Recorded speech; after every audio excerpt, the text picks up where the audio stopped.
2024. Since then, he has embarked on a mission fueled by a vision for a brighter future for Liberia. His arrest agenda for inclusive development highlights agriculture, roads, rule of law, education, sanitation, and tourism. You can't develop a country without roads. There's no way you can expose the opportunities you have without road, without reaching out. Today, you can leave from here, go to Lofa in 7 hours, which hasn't been the case for years. You can go to the southeast, and we want to see more and more of that happen because we have a lot of wealth that has been stolen from our country simply because we don't have access to the inner part of the country. People are going there in our bushes, taking our gold and diamond.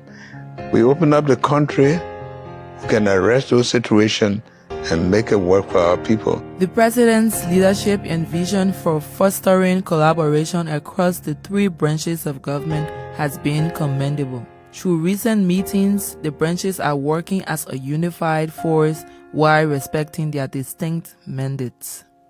One of the other things the President has tried to do has been to reach out and reunite, reconcile the country.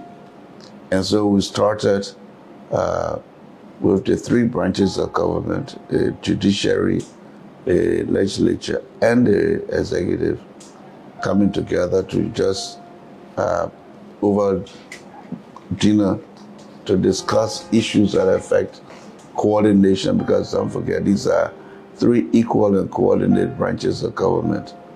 And without that coordinate element, a coordination element, there could be discord. And so we started with that. The legislature's collaboration with the executive is critical to achieving real results for the country.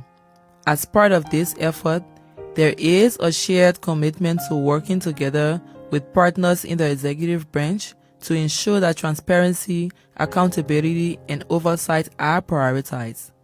In the Senate, our crucial and most important role is the oversight responsibility, and that has been my focus. To be able to execute that role, you have to hold the executive accountable and ensure that there's transparency and accountability. You cannot do that as an institution if your institution is not transparent.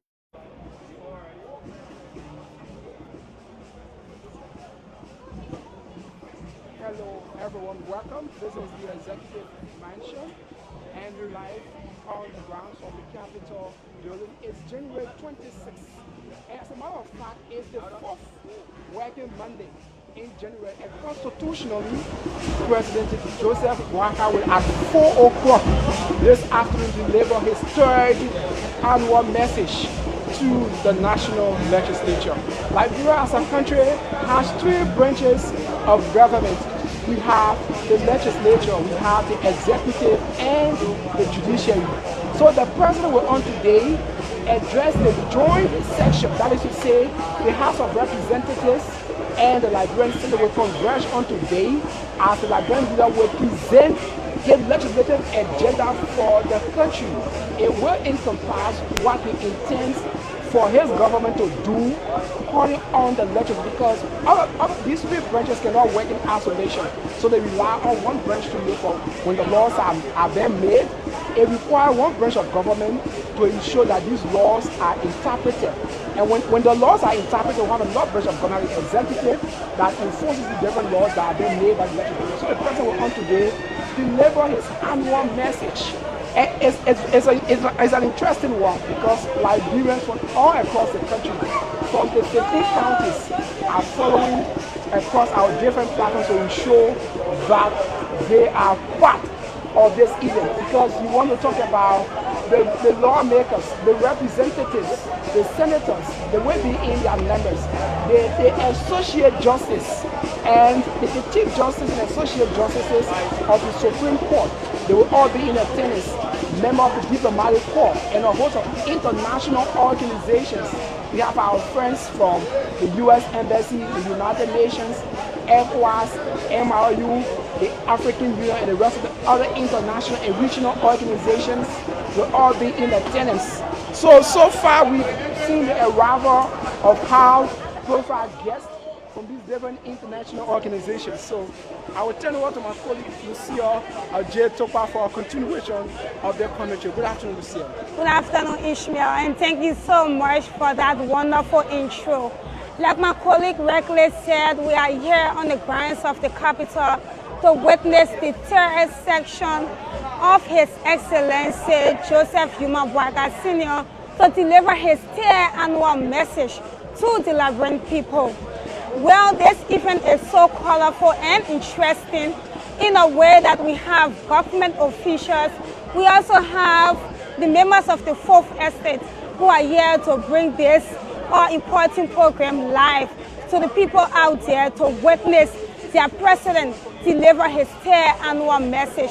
We also have security apparatus here at the grounds of the Capitol to ensure that Liberians and high-profile dignitaries are all safe to witness this all-important occasion. We have the cultural troops. They are here to ensure that the Liberian people dance under their feet. We also have members of the judiciary. They are also arriving to ensure and also see that Liberia witness this all-important occasion.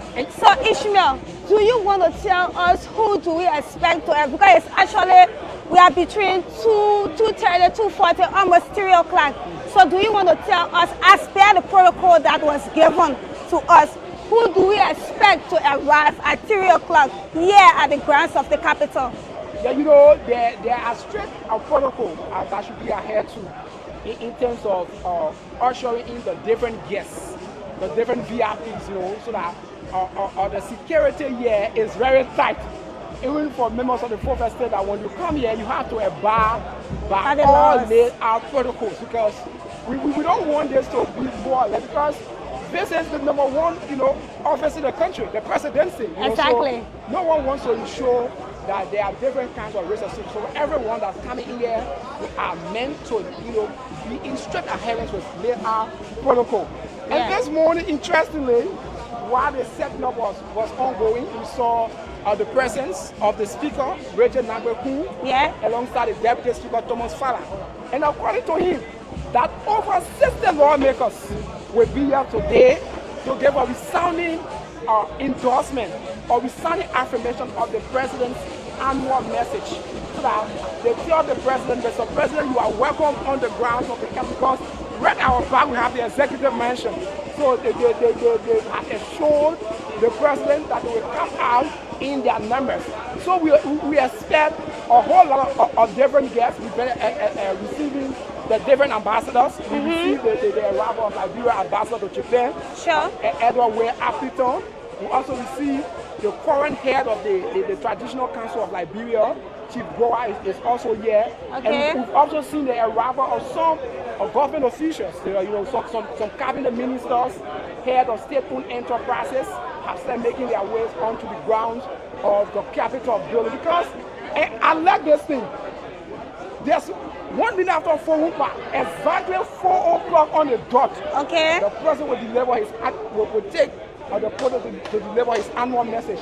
And for that part, I like the way the different protocols have been laid out. We also saw the arrival of Liberia Ambassador Alash, the Ambassador Christopher Onanuka's head, is also here.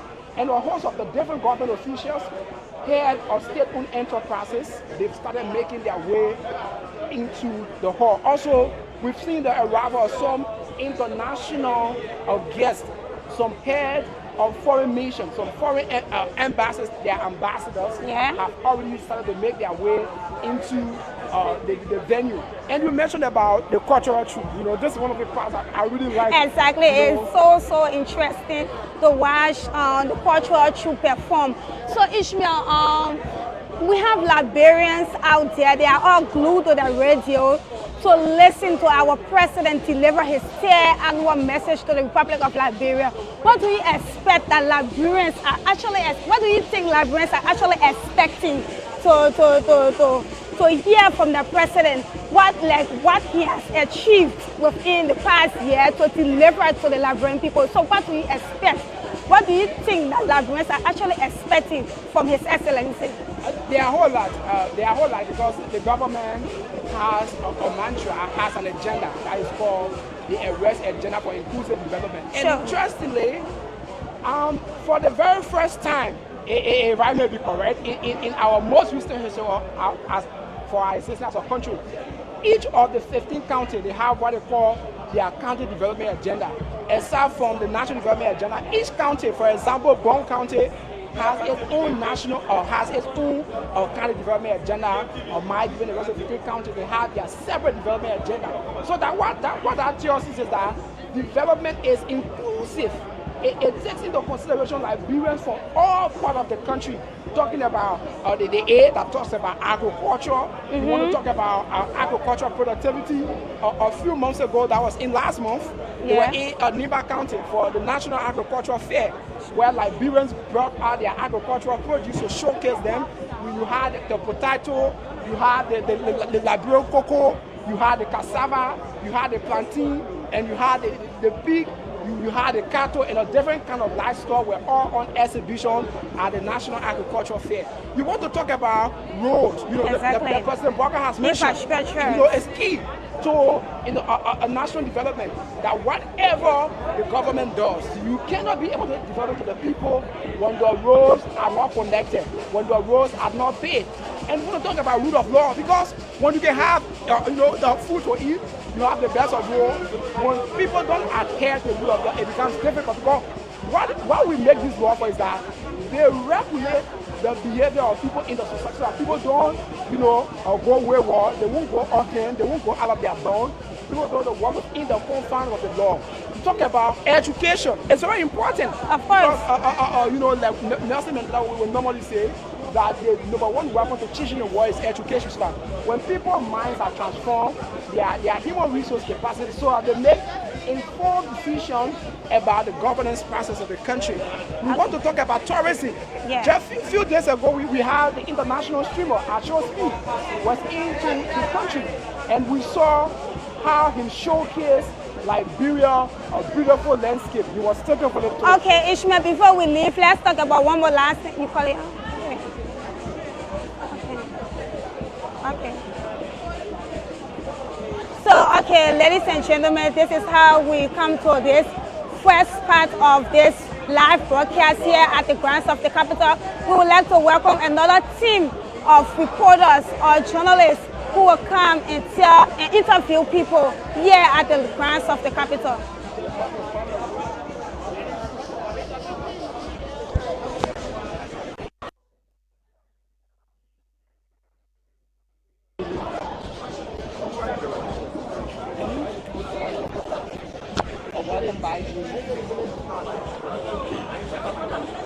Okay, folks, so welcome. That was a wonderful presentation there by the team. And, we are having in guests. They are already making their way in, but we have this person who would like to talk to on our camera. Hello and welcome. Thank you. So, you could... Thank you. My name is Kopa Pasu. I'm the Assistant Minister of Administration at the Ministry of National. Okay, so sir, you are here today to witness this historic event. Tell us, what are you expecting? Thank you. I think the expectation from the public is the president is going to be overview of activities for the past year. He's going to give a plan for this year we are in. He's going to tell us what some of those things going to do to develop the country, because recently we just heard the infrastructure program in Kanta City.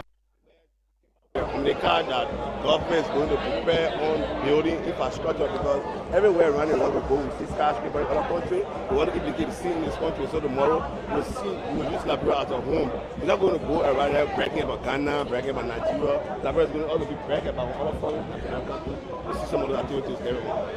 Okay, so apart from that, what exactly can you point to that since President Boakai is in session of his administration? What exactly that we are very that we can point out to the improvement in the education sector, the health sector that we can actually point out to. So why exactly they have set this administration apart from other administrations? So thank you. Years ago, we were finding it very difficult for the Southeast. But I can simply tell you, those from Maryland, Sando, Benku, they can take a day to go to their home country and come out the next day, Center Monrovia. People are using goods and services in other places. They can leave from to Monrovia, do transaction and too much. the PSA should be engaging the guests to bring them.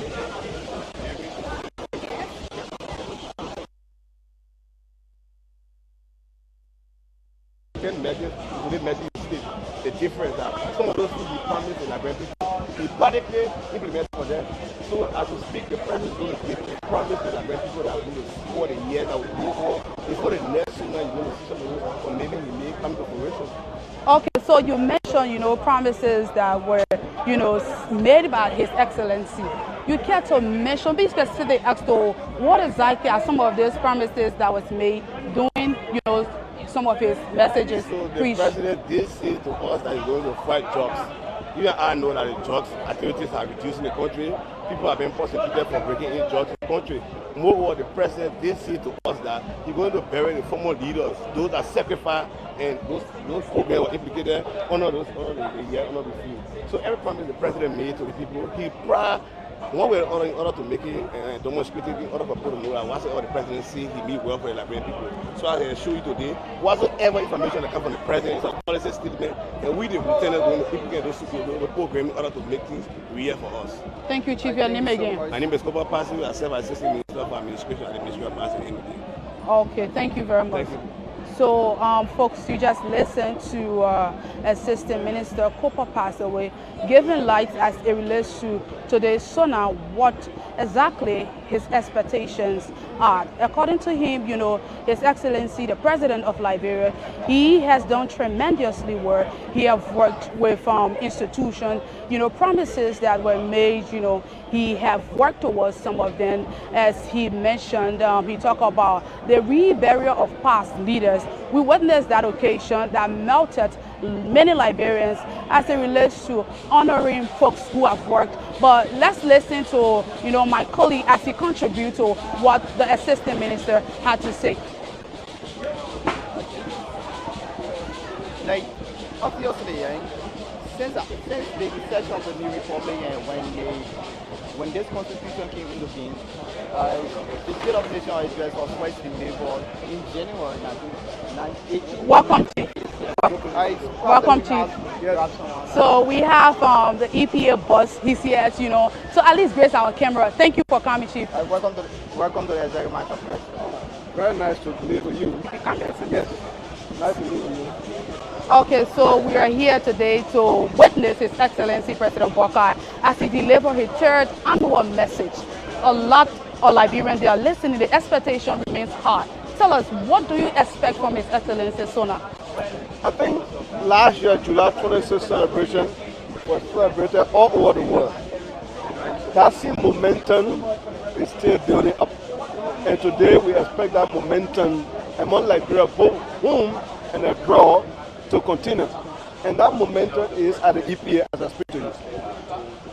So my colleague will continue from there. What exactly, since the inception of President Boakai administration and you have been the PPA, what exactly have been featured that we the administration? We talk about the lab. EPA now has state-of-the-art laboratory. They have equipment, and one single equipment costs 100,000 euros. State of the art, that is all this administration. EPA moving environment, but also opening families to compliance. This is actually one of this administration. This is something we are very proud of. Right. So it was nice having you and So, Nice, thank you. Thank you very much. so before we take leave of you, okay, so that's it, folks. You just listen to the EPA bus. you just listened to the PS boss who just provided us. So we We have Rick's backyard. So just talk to us. Just talk to us. Just talk to us more. Let's just have you. The camera is already posted with you. So we have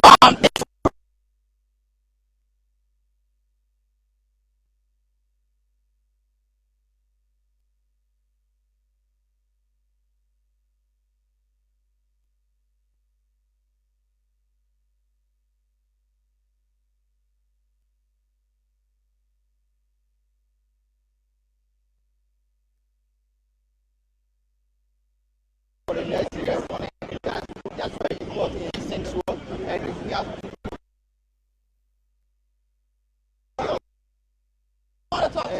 one of the achievements that the government has had. And again, interesting that we have Rick from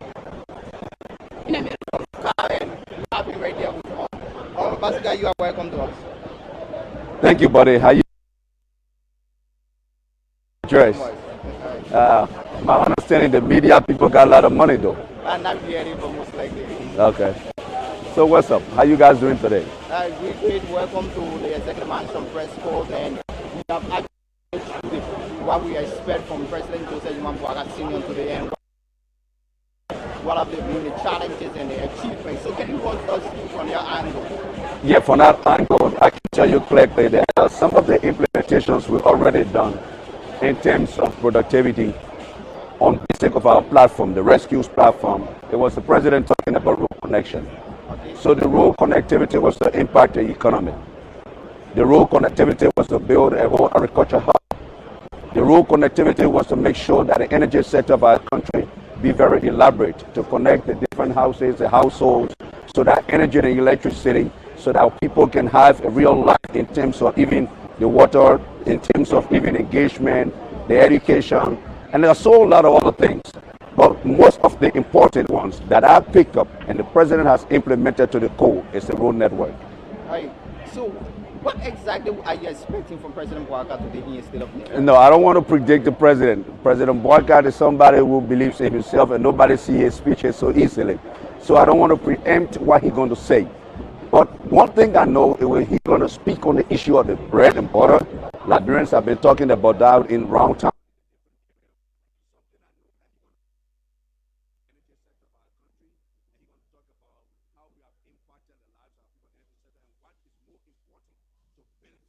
Of this country. So creating for previous administration, what set President Boakai apart from the previous? Oh, we far apart. In a 0 to 10, we already 8, and then they're going to be far down to 4.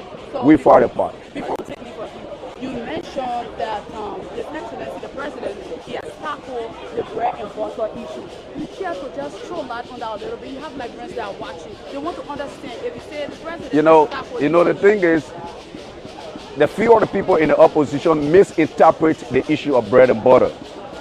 The issue of bread and butter is misinterpreted because people think it is about cooking a pan butter and cooking a jollof rice. The bread and butter issue that we exemplify on, make a big alarm on, is to make sure that we have a good security system in our country. We're going to make sure that the road networks are good. We're going to make sure we take our people from stage 1 to stage 2. We're going to make sure that the energy sector can impact and bring in more companies and make a life that our people can benefit totally. That's why we call the bread and butter issue.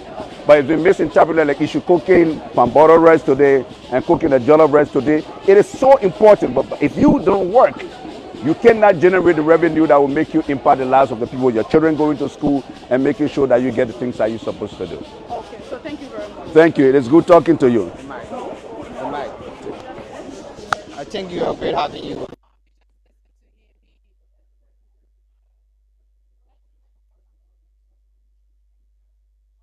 folks, you just listen to him throwing light as it relates to his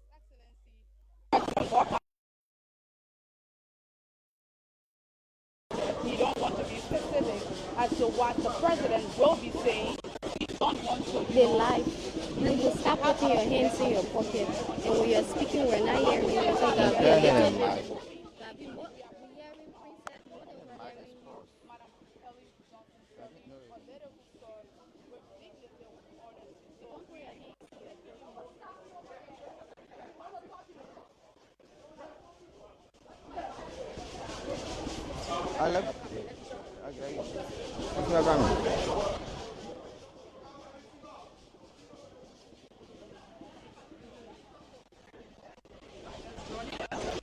If you're just joining us, we are coming to you live from the Capitol building as today marks a wonderful event here in Monrovia, Liberia's capital. His Excellency, the President of Liberia, will shortly address the nation as it relates to the government working. You know, it is constituted that every fourth working Monday, annually, His Excellency, the President, should address the nation to give progress as it relates to what the government have achieved, what are challenges the government is faced with, and where the country stands at the moment. We have interviewed a lot of folks. We've gave you a little history as it relates to. Just to go back, we have the former president and this president, who was the first president to deliver the State of the Nation address. And to this date, it is something that is constitutional. Democracy. That is normally done to have the president informing the nation.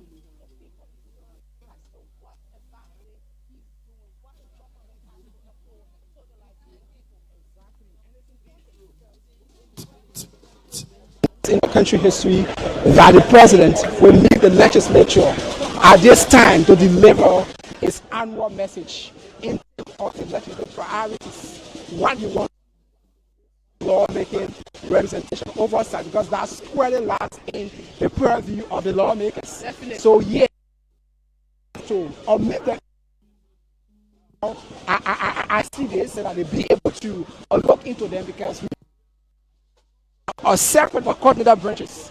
That means one branch does not work in isolation. Yeah. All of them need to coordinate so that they have a government. That's why I talk about government. It's a group of people responsible to make law, they interpret law, and they enforce law of state. So that's how. If you listen to the president, he have a government, the arrest agenda for inclusive development. So there is no way the government works in isolation. Exactly. You know, leaving out another branch of government. There are common Liberians who have been included in the work they do. So this is Liberia. This is a country that His Excellency, the President, he's fighting to bring back to the international stage. A lot has been experienced. Exactly. You know, President Boakai, he's been working. Liberia just resumed a seat at the United Nations Security Council, where, you know, they will have to represent, you know, to talk in international issues.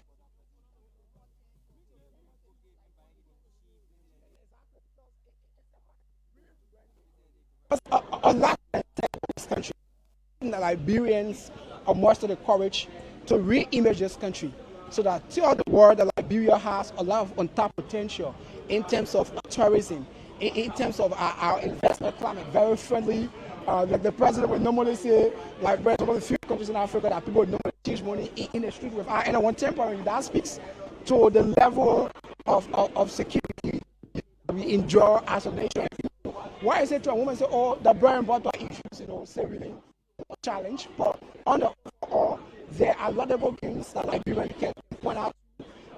Last evening, I somewhere around 11, I reached one safely without any interruption, no disturbance. That speaks to the level of security the country is, so that Liberians should be proud of that their country is making tremendous progress. It's very important that these things, you know, are done. And it's important that Liberians start to see it from a whole different perspective of country. Okay, let's just take it out of that. You've seen the atmosphere. You've seen how Liberians are excited for this annual message. Just, you know, to just imagine, how do you think they are at this moment? You have Liberians in the diaspora. They are optimistic. We have one of our guests there, shortly, he said he don't want to take the cat out of the bag. Exactly. He just don't want to predict what His Excellency, the President, will say, because honestly, he's been doing a lot. A lot has happened. So he will not predict what the president will say, but he's here to listen to what the president has to present to the Liberian people, those in the diaspora who believe in this administration and their workings. They are all tuned to their radio, they are tuned to their devices to listen to His Excellency President Boakai. Yeah, and interestingly, we then followed all across this country. Our colleague, Botolu Mwangolo, have informed us that all of the 14 radio stations in Lofa County are relaying this program, this annual message. That speaks on the level of visibility that Liberians from all parts of this country can form a part of it. That is it's clear that if you don't have invitation, don't come here, because the attendance here is been strictly on the basis of invitation. So if you don't have invitation, you don't have to come here.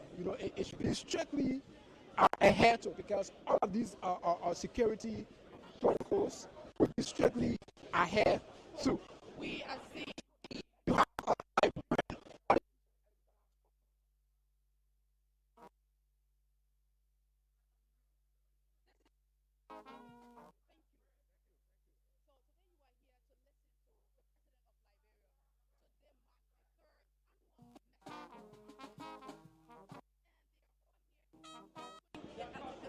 what he has to tell them. You are here. What's the expectation?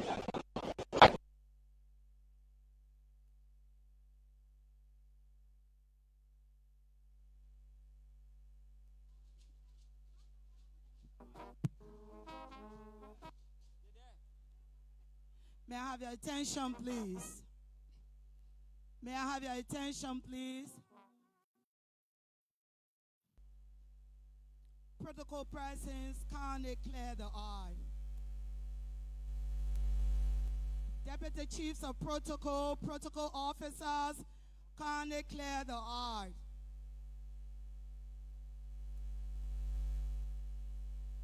At this time, we'd like to recognize the presence of the former President of the Republic of Liberia, Madam Ellen Johnson Sirleaf.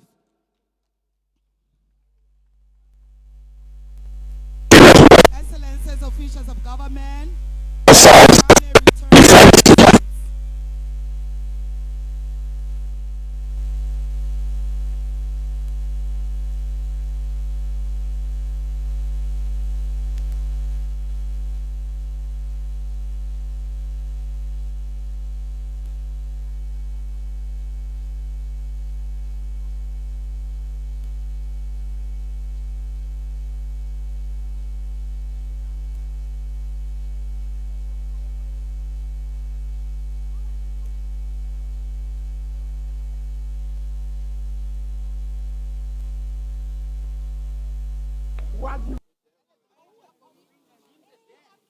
Majority of the dignitaries that are arriving here will always tell you that let's listen to what the president has to say.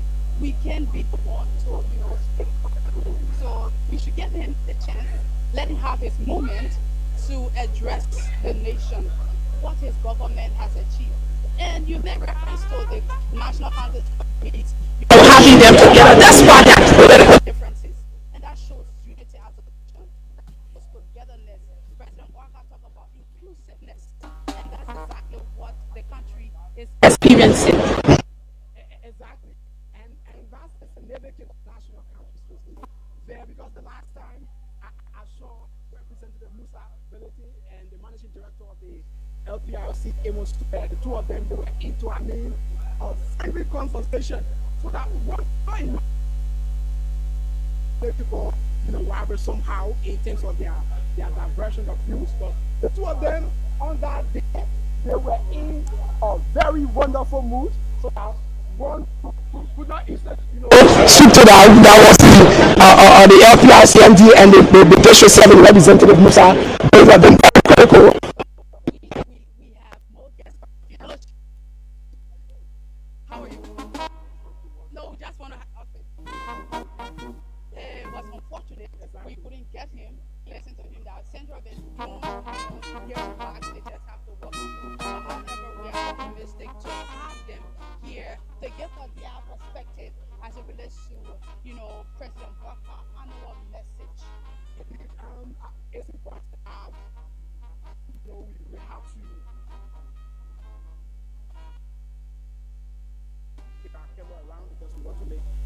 It's a wonderful way. We take this break to be back in a very short while. Thank you.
No, la boca, canga.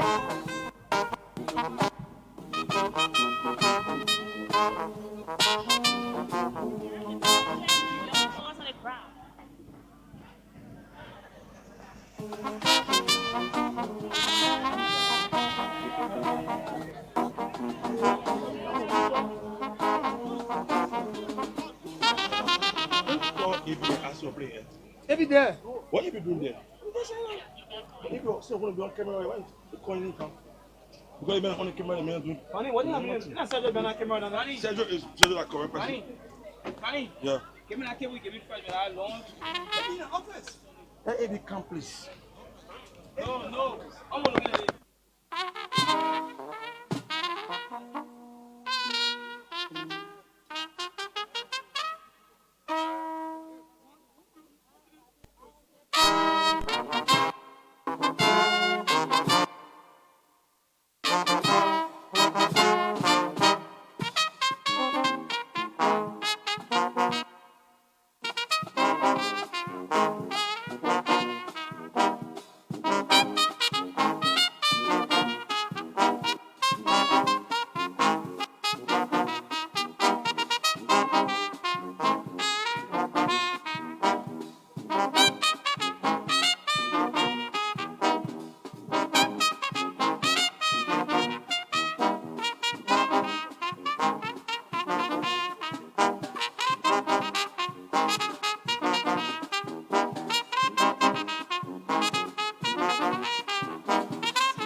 Madam former President, distinguished ladies and gentlemen, I am pleased to announce the arrival of the Excellencies, the daughter and members of the Diplomatic Corps.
Madam former President, Excellencies, distinguished ladies and gentlemen, I am pleased to announce the arrival of the Dean and members of the Cabinet.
Justice and the associate justice. 1 2 1 2. So this is okay.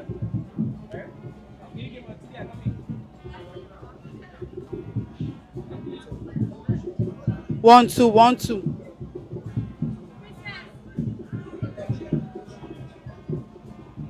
As you can see, the Chief Justice and the Associate Justices of the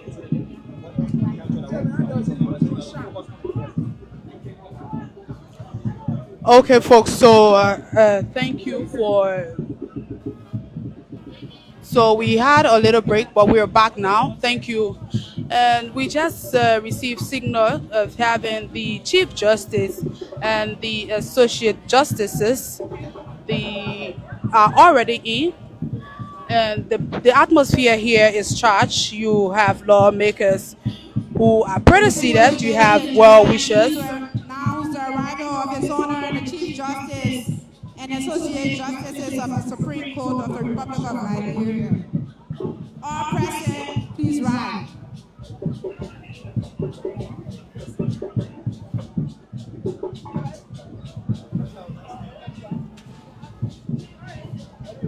So you just listen. The Chief Justice and Associate Justices, they have just arrived, and you have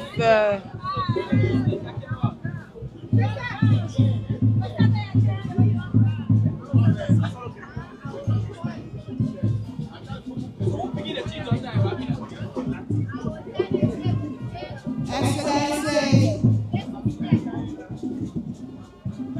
distinguished guests, I am pleased to announce the arrival of the Speaker and members of the House of Representatives. All present, please rise. the Speaker of the 55th Legislature.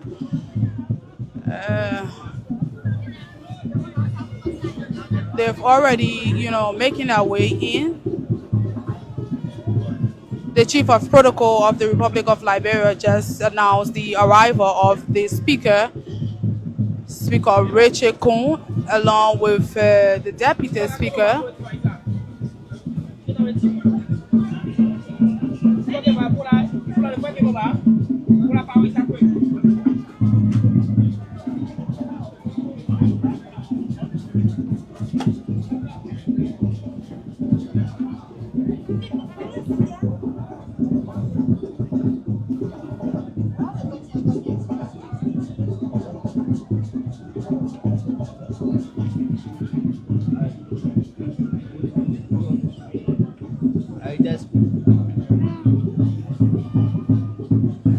The speaker is also here. He just arrived, so he's along with all of members of the House of Representatives.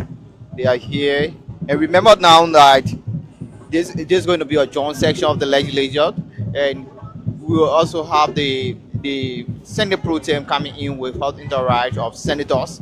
So we look forward to that as well. He has been escorted to a seat. The Speaker, Honorable J. Nyuma Boakai, has been escorted to a seat. He's currently seated.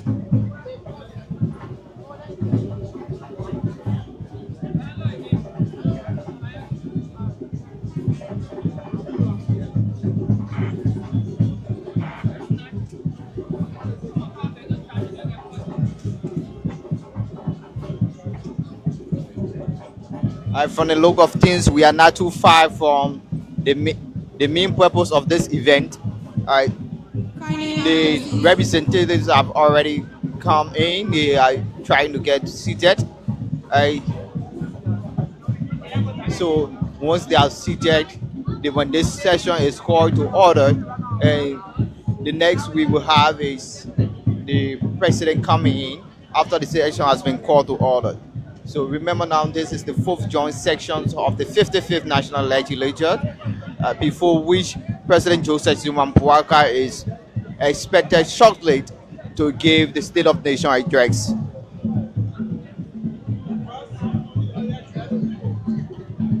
The Speaker is all smiles.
Well, folks, we received a signal of another VIP who is arriving here, but we are trying to capture who exactly owns the vehicle. But however, we'd like to say thank you and welcome. We are currently here live on the grounds of the Capitol, as today marks a wonderful or historical event where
second lady of the Republic of Liberia. She's here, and we are receiving signal of having His Excellency, the President of the Republic of Liberia, to arrive shortly. Government officials, they are pretty seated. We just got informed that we have the Speaker of Legislature, Speaker Rachel Kumo, along with the Deputy Speaker and other members of the Legislature. Folks, the atmosphere here is charged with excitement, expectations, and a lot. You have Liberians in the diaspora, Liberians from home, they are watching as it relates to what President Boakai has to deliver, what he has to tell the Liberian people as what the government have achieved, what are challenges the government has been faced with, and where the country stands at the moment. So we'd like to say thank you. This has... Please clear the aisle. Please clear the aisle. We have the senators, they're making their way in. They are being urged to their seats. They are being ushered to their seats, the senators. Mr. Speaker, distinguished guests, ladies and gentlemen, I'm pleased to announce the arrival of the Vice President of the Republic of Liberia and members of the Senate. Honorable Jeremiah Kwankun. All present, please rise. From the Senate, they are opposed to be ushered to their seats.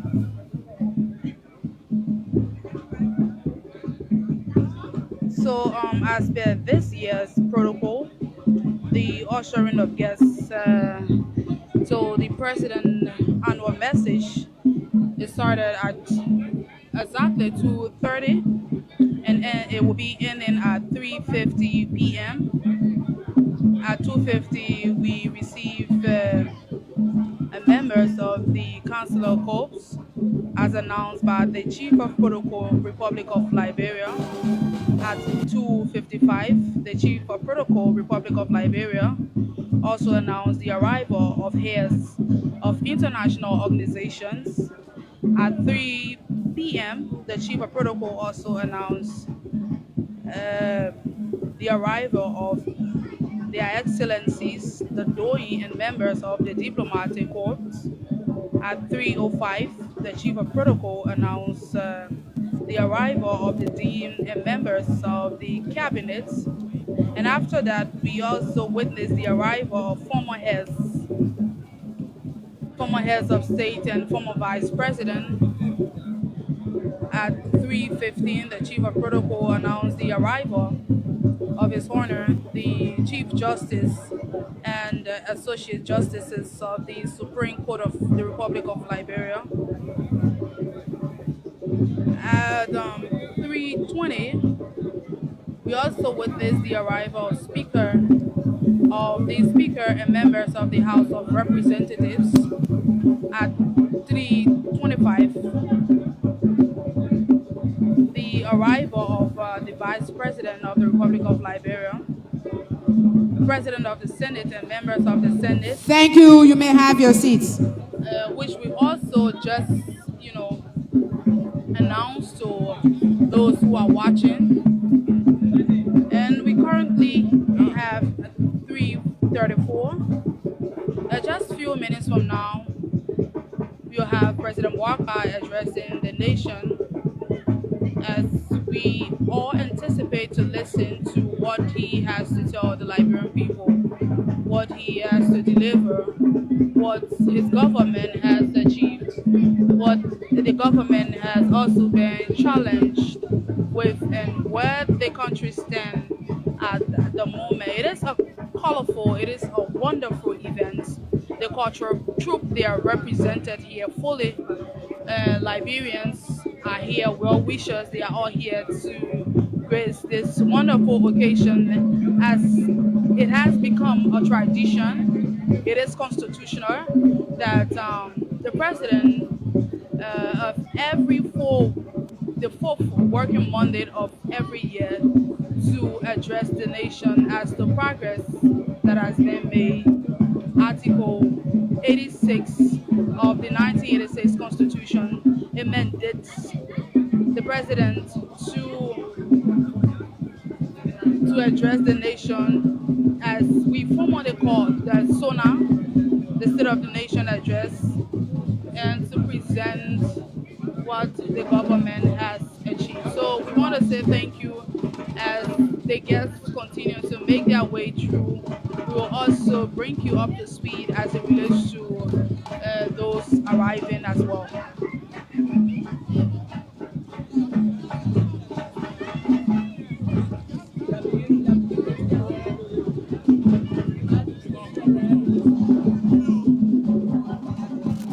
So any moment from now, the President, His Excellency Joseph Nyuma Boakai Senior, will come in. Meanwhile, the both segment of the house of the both segment of the legislature have already been seated, and it's just about a few moments from now, of minutes. The sergeant at arm will call this hall to sections, and then the speaker will then preside over the joint section of the legislature, after which President Joseph Nyuma Boakai Senior will be invited to deliver the State of Nation address. So that is just a few moments away. From what we are seeing, it's very colorful event, and you have cultural drum being played, you have jazz, instruments of jazz are being played here, flutes, and people are dancing, and you have a lot of happening right now here on the grounds of the capital.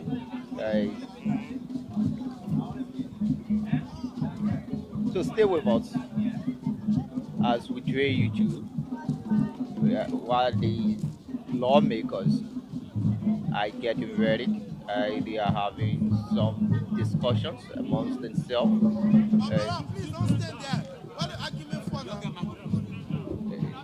Our sound of preparation a few minutes from now. This session will be called to order.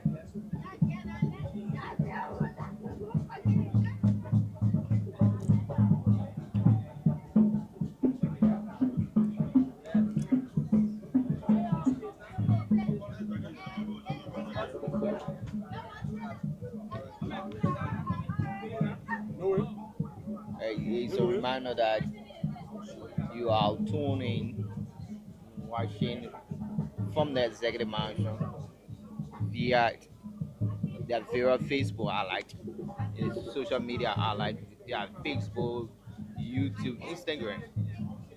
And we encourage you to remain tuned.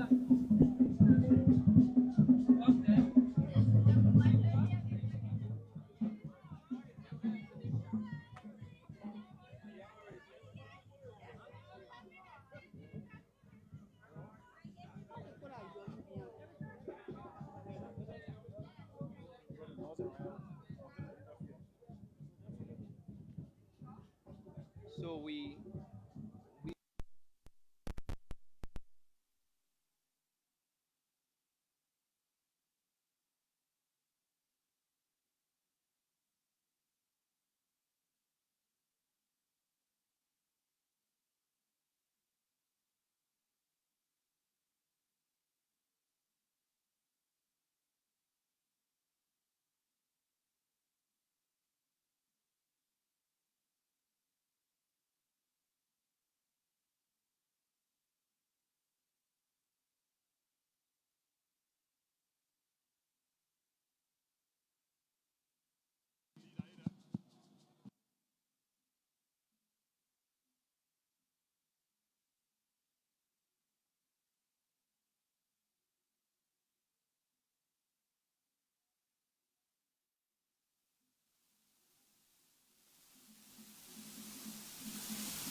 No.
Yeah, off it. I'm off it. Yeah, me off it.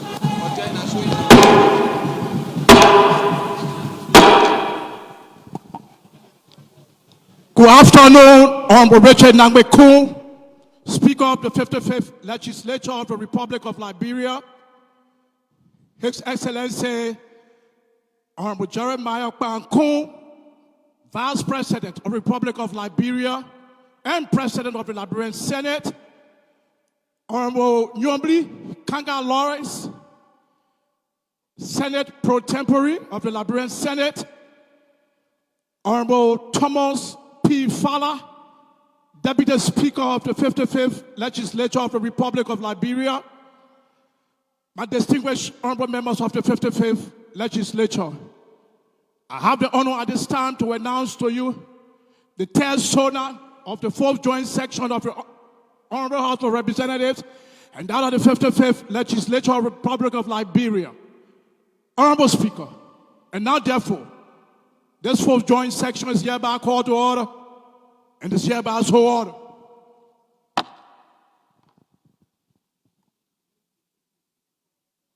Hello, thank you. Distinguished and esteemed honorable members of the 55th Legislature, in fulfillment of Article 58 of the Liberian Constitution, we have gathered here today and at this hour for the sole purpose of receiving the President of the Republic of Liberia, His Excellency Joseph Nyuma Boakai Sr., to deliver his State of the Nation address. As presiding, I will now entertain a motion for the 55th Legislature of the Republic of Liberia to resolve into a joint legislative section for the sole purpose of executing the responsibility of His Excellency Honorable Joseph Nyuma Boakai. I will now recognize the Right Honorable Nyan Flomo of Electoral District Number 2, Nima County, to put forth the motion.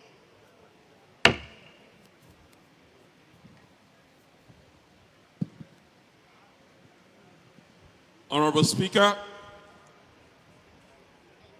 Honorable Vice President, Honorable Pro Tem, Honorable Deputy Speaker, our distinguished colleagues of the 55th Liberian Legislature,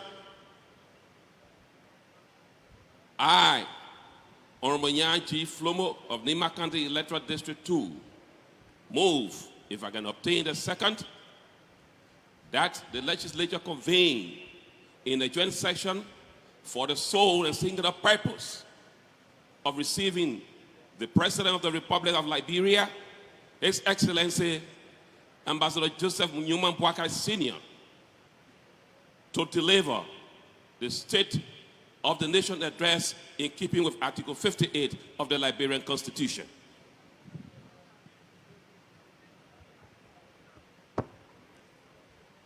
Thank you. And this motion will be acknowledged and seconded by the Right Honorable Senator Boto Cannon of Babalu County.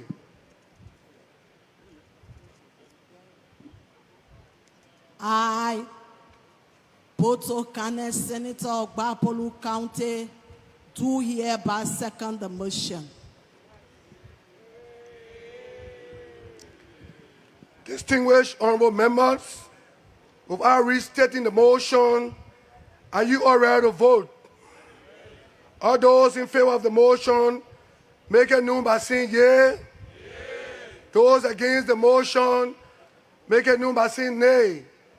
All those abstain, please make it known by raising your right hand. The yea has it, with the motion to convene in a joint legislative section, put and carry, the legislature now convened in a joint legislative section for the sole purpose of receiving the President of the Republic of Liberia, His Excellency Joseph Nyuma Boakai Sr., to deliver his State of the Nation address, and is hereby so ordered. We now call on the Chief Clerk of the House of Representatives to inform us whether we have the legitimate quorum to transact business for today.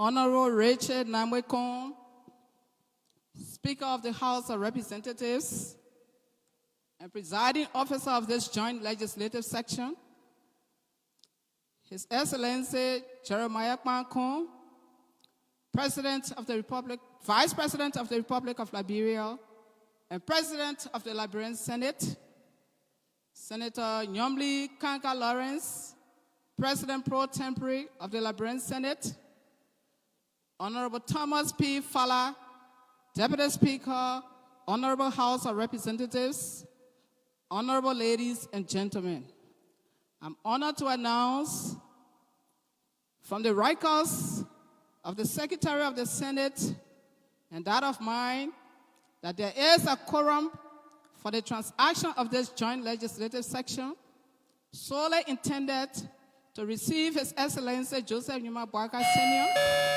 President of the Republic of Liberia, to deliver to the Liberian people his State of the Nation address. I so submit. Thank you.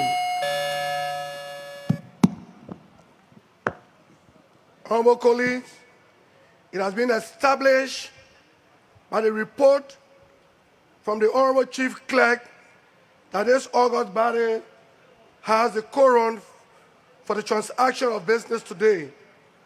We now ask the member of the Joint Committee on Executive of the Legislature, along with the Sergeant at Arms, to proceed at the front of the Capitol building to receive and escort the President of the Republic of Liberia, His Excellency Joseph Nyuma Boakai Sr., to the legislative body. So members of the Joint Committee on Executive, along with the Sergeant at Arms, please proceed to escort His Excellency, the President, before this body.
That's one.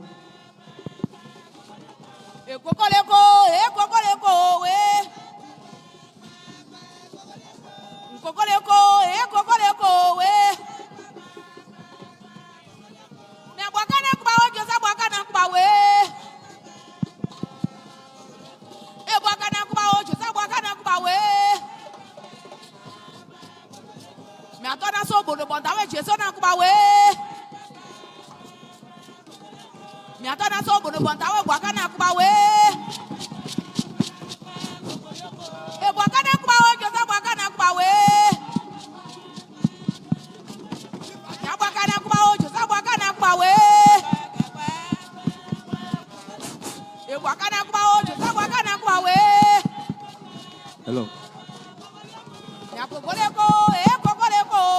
2, 1, 2.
Gogoliago,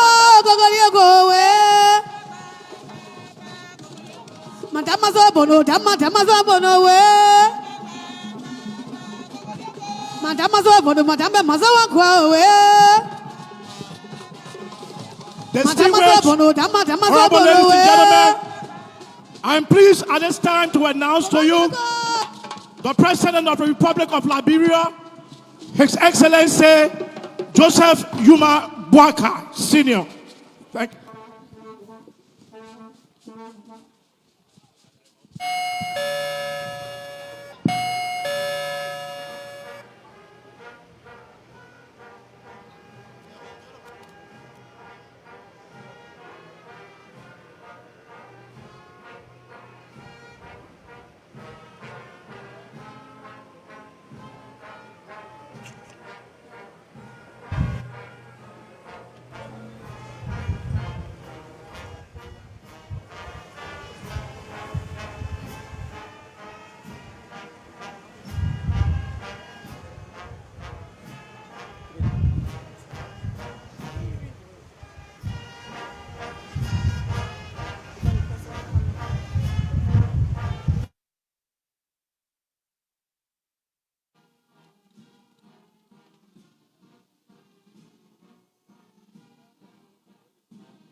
Son.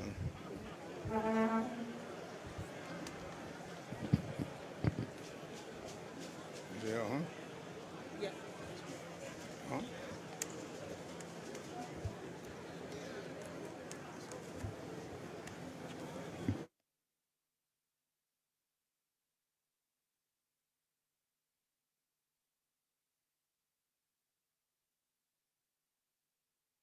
Do you tell him to sit down? Or? Yeah, you can tell him to sit. Good evening, please have your seats.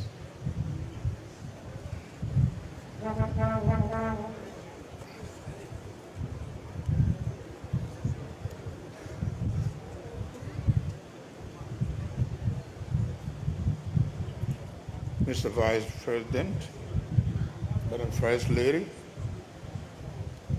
Mr. Speaker, members of the House of Representatives, Madam Pro Tem, members of the Senate, the Chief Justice, Associate Justices, members of the Judiciary, Madam Dean and members of the Cabinet, Mr. Doyen, members of the Diplomatic Corps,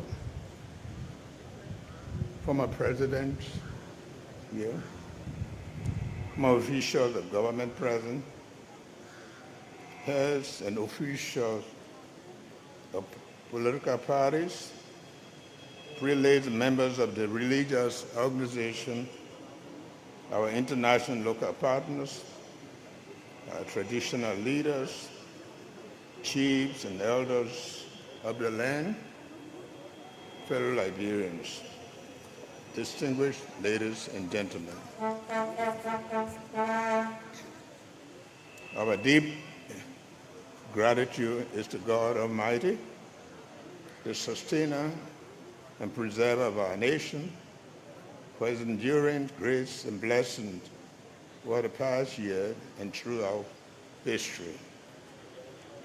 We are gathered here in fulfillment of Article 58 of the Liberian Constitution, which requires the President to present an annual message on the state of the Republic, the condition of the economy, and the legislative agenda for the year ahead. This annual message reviews our progress in the second year of this administration and sets forth the priorities in 2026. It reflects our commitment to reform, accountability, and results that improve the life of the Liberian people. Mr. Speaker and honorable members of the legislature, we are painfully reminded again of the last year's arson attack on the Capitol building. This attack on our symbol of democracy has forced us for the second year to meet in this courtyard instead of the historic chamber. The legal process to bring those responsible for this heinous act is still going on. I, however, assure every Liberian that my administration is pursuing this matter with resolve and impartiality, and that anyone found guilty will bear the full weight of the law. I use this time to remind those driven by narrow personal interest that this country is moving forward, not backward. As Winston Churchill once observed, and I quote,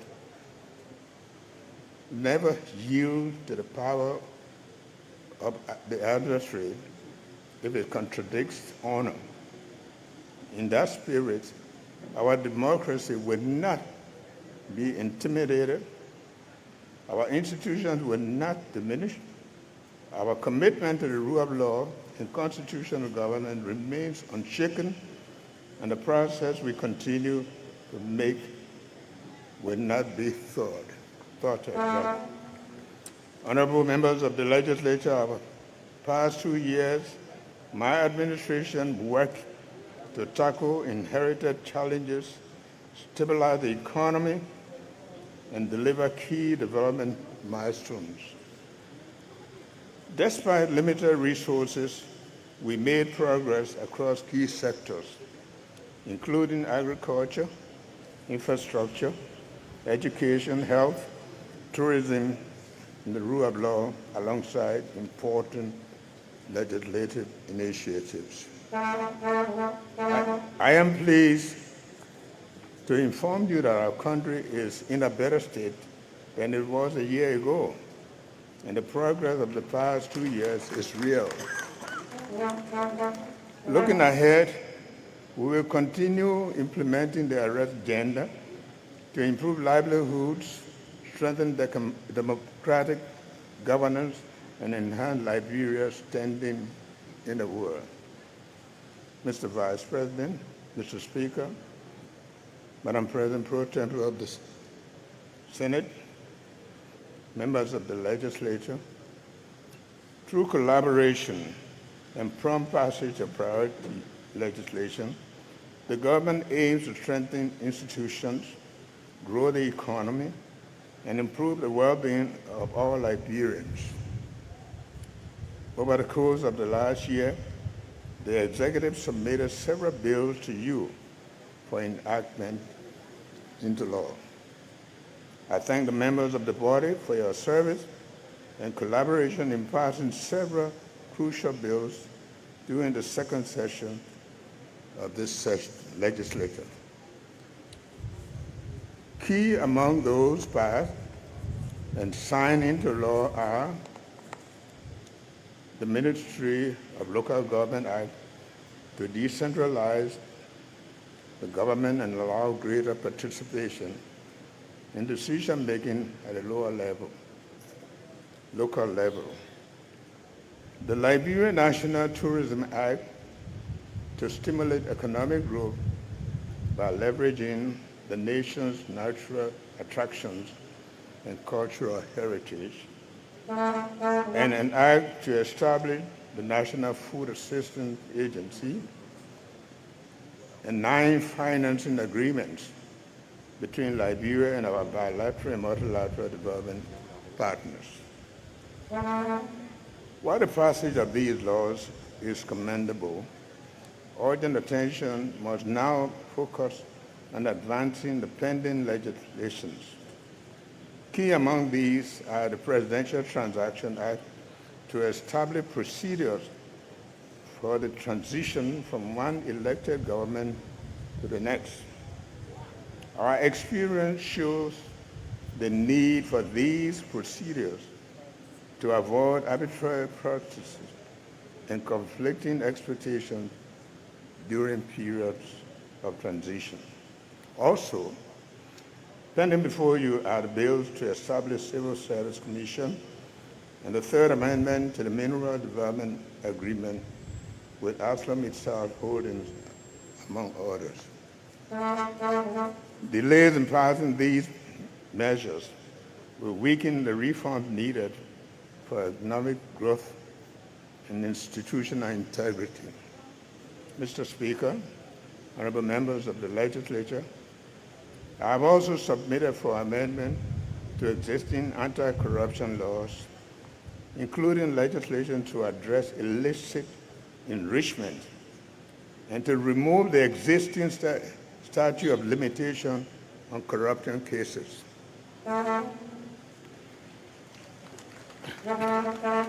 In 2026, we will submit additional priority bills, including legislation to establish the National Planning Commission to strengthen development planning and budgeting, and a specialized code for property dispute to reduce the backlog of land cases. We will propose a universal health insurance program and a bill to establish National Road Authority dedicated to road construction and maintenance. We will also submit the revised charter of the University of Liberia to accommodate needed reforms and administrative structures. We will expand Liberia's Agriculture Commodity Regulatory Authority's mandate to enhance output, processing, marketing of quality agricultural commodities. We will also seek an amendment to the executive law to restructure the Ministry of Foreign Affairs so it can better serve citizens and adapt to our evolving international responsibilities. Finally, we will submit bills to repeal outdated People's Redemption Council-era decrees that created public institutions that no longer serve today's governance needs. Beyond legislation, my administration issued 16 executive orders to advance governance, economic, social priorities in line with the national development goals. Each action, whether by law or order, was taken for one purpose, the benefit of the Liberian people. We remain dedicated to fostering cooperation among all branches of government through mutual respect, open dialogue, as the Constitution requires. Mr. Vice President, Mr. Speaker, Madam Pro Tem, members of the legislature, fellow Liberians. Last year, we emphasized the economic challenges inherited by this administration, not as an excuse, but to highlight the hurdles faced and the progress achieved. Through disciplined fiscal management, sound policies, and robust partnerships, we began restoring stability and trust. As of 2024, the economy showed resilience with steady growth, declining inflation, stronger reserves, and renewed momentum across key sectors. This progress continued in 2025 with macroeconomic stability and private sector growth, strengthening our commitment to the Liberian people. We are proud to announce that the economy grew by 5.1% in 2025. This exceeds both the 4.6% forecast and the 4.0% growth recorded in 2024. This achievement was driven by significant gains in mining, agriculture, fisheries, and services.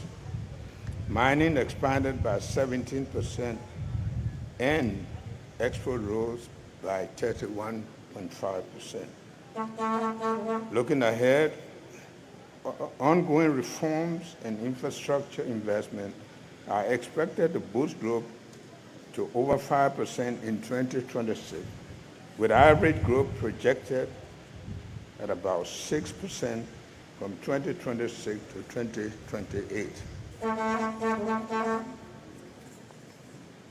Inflation fell to 4% by December 2025, the lowest in 2 decades, down from 10% when we took over in 2024. These achievements signal effective monetary and fiscal policies coupled with anticipated ease in import costs. Liberia's external sector performed well in 2025. Gross international reserve increased from $475 million in 2024 to $576 million, surpassing the previous year by $101 million. Also, net international reserve exceeded IMF target, potentially reaching $280 million by December 2025, and export grew over 31% to about $2.1 billion. Our medium-term strategic and gold initiative, or gold purchase program, is expected to further strengthen reserve, enhancing economic resilience. We are proud to report that we met nearly all IMF performance criteria in June 2025, reaffirming our commitment. The IMF external credit facility remains crucial for rebuilding reserves to cover 3.3 months of import by 2027 supported by prudent fiscal measures. Foreign investment in iron ore mining will also boost exports in the current account. Since September 2025, the foreign exchange market has been stable due to good liquidity management, fiscal discipline, and strong export earnings. The Liberian dollar appreciated by at least 3% against the US dollar. We are committed to maintaining currency confidence and stability. To promote financial inclusion, we accelerated Liberia's digital finance revolution, processing over 275,000 transactions, valued at more than 375 million Liberian dollars, or at 2.7 million by December 2025. Our goal is to raise financial inclusion from 52% in 2024 to 70% by 2029.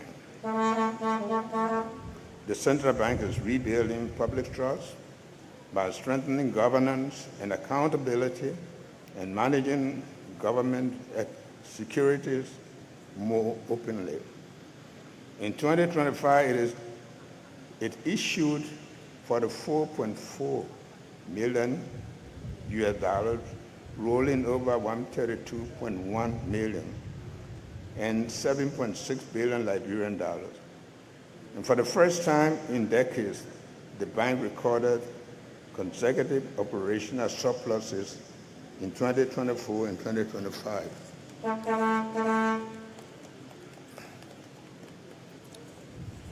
Mr. Speaker, honorable members of the House of Legislature, despite real achievements in 2025, our development program faced one of the toughest tests. An abrupt slash in the donor support during the second quarter disrupted finance for essential social and economic projects. This led to job losses, reduced incomes, and hardship for many families. This government stepped up to it to close funding gaps and keep critical services running, but the disruption slowed implementation and stained our plans. Notwithstanding these challenges, we are pleased to report that we weathered the storm by instituting a package of measures that included tighter fiscal control, critical protecting social expenditure in health and education, and significantly enhancing domestic resources mobilization efforts. Reaffirmed commitment from donor partners for 2025 amounted to $381 million, including $63 million in direct budget support and $321.5 million for programs and projects. During the year under review, the government concluded 9 financing agreements totaling $334.98 million, including $98.58 million concessional loans and $236.4 million in grants to advance national priorities. These agreements supported investment in infrastructure, human capital development, and natural resource management. Mr. Speaker and honorable members of the House of Representatives and members of the Legislature, I informed you last year that our engagement with the United States has positioned Liberia for the Millennium Challenge Cooperation Compact. I am pleased to report that after a review and reassessment by the new U.S. government, Liberia's eligibility for a second MCC compact was reaffirmed in December 2025. The company development process has begun, focusing on investment in energy and job creation. We extend profound appreciation to our bilateral and multilateral partners, including the United States of America, the European Union, People's Republic of China, the United Kingdom, Japan, Qatar, United Arab Emirates, Kuwait, Morocco, the International Monetary Fund, the World Bank, African Development Bank, the United Nations and its agencies, the African Union and the Economic Community of West African States, and the Monrovia Union for their trust, support, and ongoing commitment to Liberia as we strive to restore stability and bring essential relief and opportunities to our people. Last year's external funding cut was a wake-up call.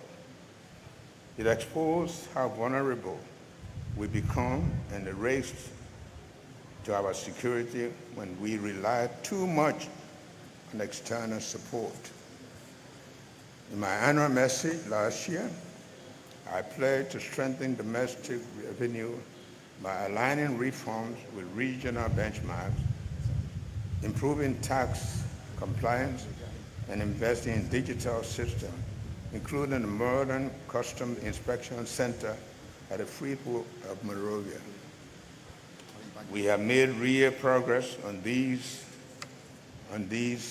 commitments, and the results are clear. Liberia can finance more than its own development if we put the right policies in place and collect what is due.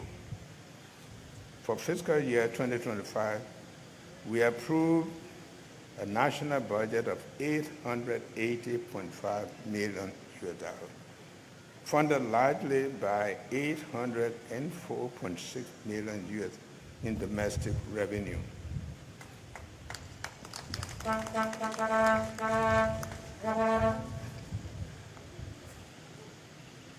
By year end, total revenue reached $885.8 million, exceeding the target by $5.1 million.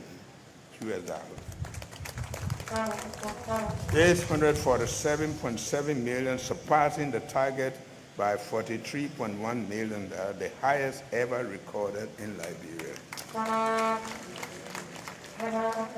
That is an increase of $148 million over 2024, the largest single year gain in our nation's history. Last year, we submitted and you approved a budget of more than $1.2 billion for fiscal year 2026, representing the highest budget in the history of our country. Over the past 2 years, domestic revenue has risen by $235.7 million. This reflects stronger policy choices, improved administration, digitization, and better compliance.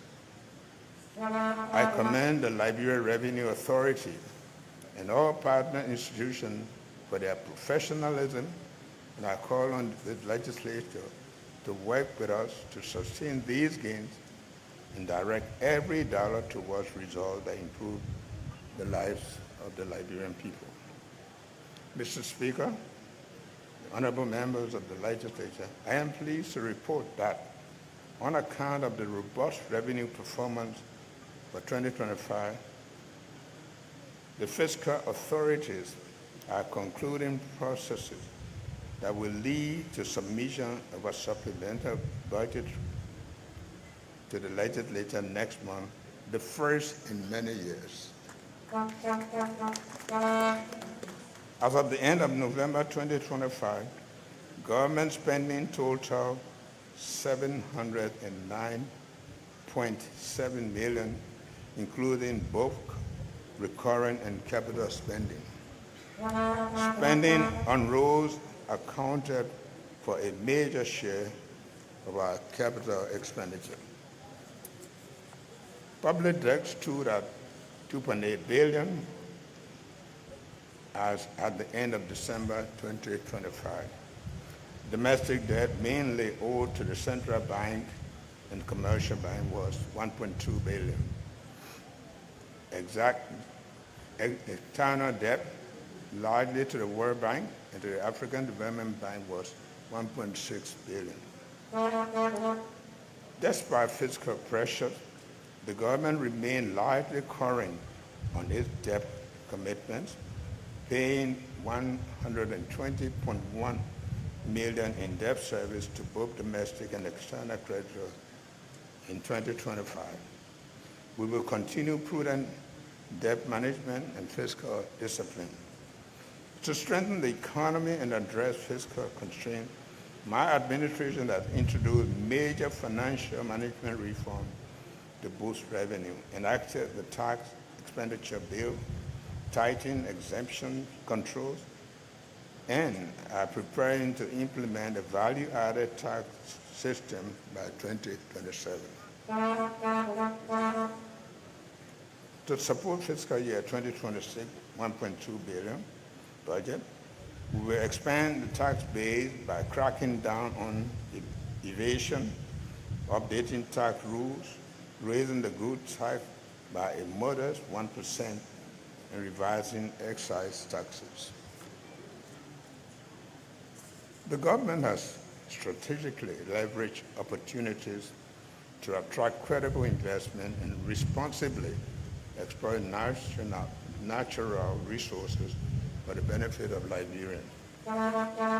In 2025, the government signed key agreements to boost economic growth, infrastructure, and employment, including concession and access agreement with the Ivanhoe for the Yekepa-Bukena Rail Corridor, and amended deal with ArcelorMittal Liberia. Together, these represent approximately 4 billion in committed investments. The government has commenced the process of reactivating the Puto iron ore mine. That will boost job creation and accelerate development in Grand Direct County and the southeastern region. In the hydrocarbon sector, the government signed 8 new petroleum agreements, 4 with Total Energies and 4 with Ranto Petroleum. Mr. Speaker, the honorable members of the legislature, despite ongoing global supply pressure, our actions have helped lower the cost of essential goods. Prices have eased for rice, flour, and fuel, relief that families can feel in their daily lives.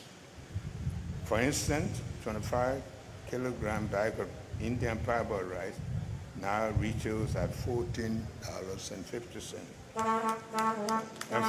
And flowers are dropped from 35 to 35 US dollars per 100-pound bag. Fuel has stabilized at $4 per gallon, helping to reduce transport costs. We strengthened supply and quality by completing a 17,000 cubic meter fuel storage tank and a modern testing laboratory at the Liberian Petroleum Refinery Company, thereby improving storage capacity, fuel standard, and national energy security. Mr. Speaker, honorable members, I commend the Vice President and the Price Committee for acting to prevent unjustified price increases that harm our people.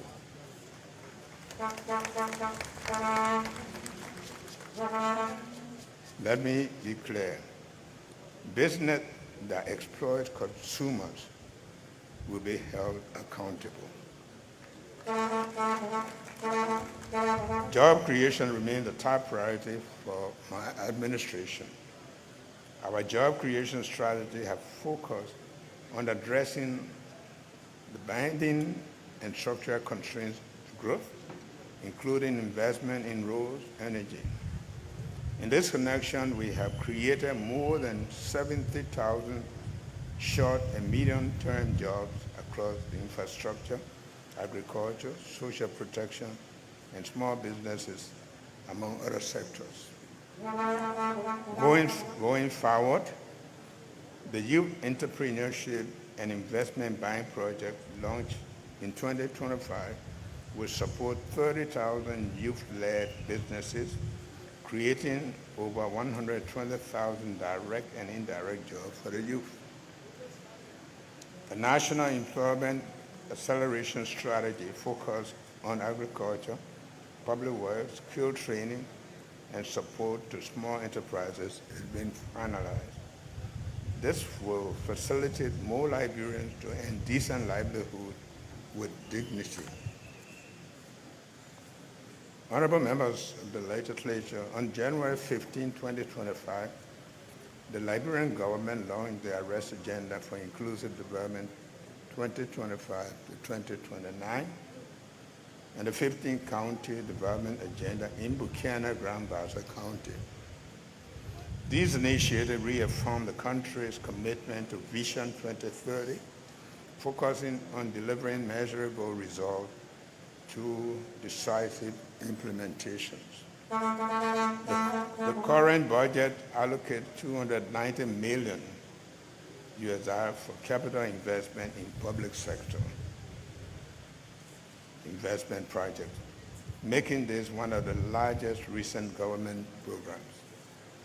The Arrest Agenda aims to diversify Liberia's economy beyond extraction and boost productivity through more than 370 interventions across sectors like agriculture, infrastructure, energy, tourism, governance, education, health, and sanitation, targeting annual growth above 5%.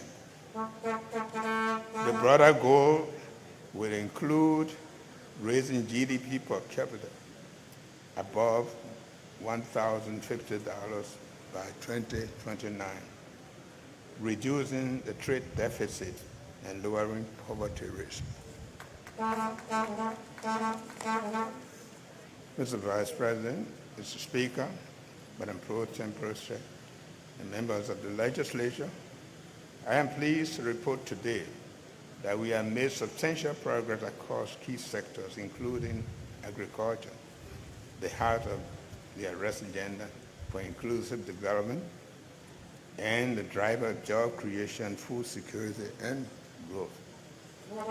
In 2025, over 198,000 farmers received government support, leading to expanded rice and cocoa cultivation and increased agriculture output. Infrastructure improvement, including the completion of 166 kilometers of feeder road, have reduced transport costs and enhanced market access, resulting in 33,755 Liberians moving from food insecurity to food security. In 2026, we will prioritize agribusiness, scaling rice production, expanding mechanization, operationalizing the One County, One Priority Commodity Program, and improving sector financing through new banking legislation. Additionally, the introduction of Liberia fiberglass semi-industrial fishing vessel, the Sea King, marks a milestone in boosting domestic fish production and food security. The government encourages private sector investor engagement to drive inclusive agriculture growth. Mr. Speaker and members of the legislature, nearly 3 years ago, I assured the nation that roads will be our focus, not as a slogan, but rather a commitment to connecting communities with opportunities. In furtherance of our commitment, we focus on restoring key corridors and expanding secondary roads.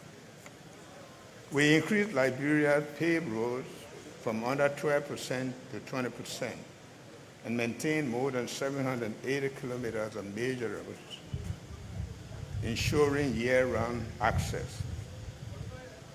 Connectivity improved between Monrovia and Buffalo, Salaye and Medicoma, Tapita and Zedru, as well as Buchanan and Greenville, reducing costs and easing hardship for citizens. Key roads like Ganta, Sakripe now 56%, Sakripe Tapita up to 92% have advanced, while Kilipo Fishtown route is now fully paved. Additional projects, including the Buchanan Greenville Highway, are in the pipeline, thanks to partner support from African Development Bank, World Bank, and others. Efforts will be made to Vahu more accessible to the rest of the country via road. The Army Corps of Engineers will play a role in delivering this initiative. In our ongoing commitment to maintain road access for our citizens, I am pleased to announce that the widely discussed 285 yellow machines procured by government last year are currently being shipped. These assets will be situated at the county hubs and used to support road maintenance efforts and form a crucial part of our disaster response preparedness efforts across the country. Mr. Speaker, honorable members of the legislature, fellow Liberians, we continue to make progress in connecting county capitals and major assets. Although the RIA Road Corridor project faced delays due to ongoing orders and challenges and changes in scope, we are still able to increase the length of the pavement from 20 to 25. With the orders and rescoping nearing completion, full work on this corridor is expected to resume in 2026. The private port concession agreement, which is designed to promote public-private partnership in road development, had been signed following your approval. Covered under this agreement are the St. Paul Bridge to Bow Waterside, Medina to Robertsport, and Medicoma to Vonyama corridors.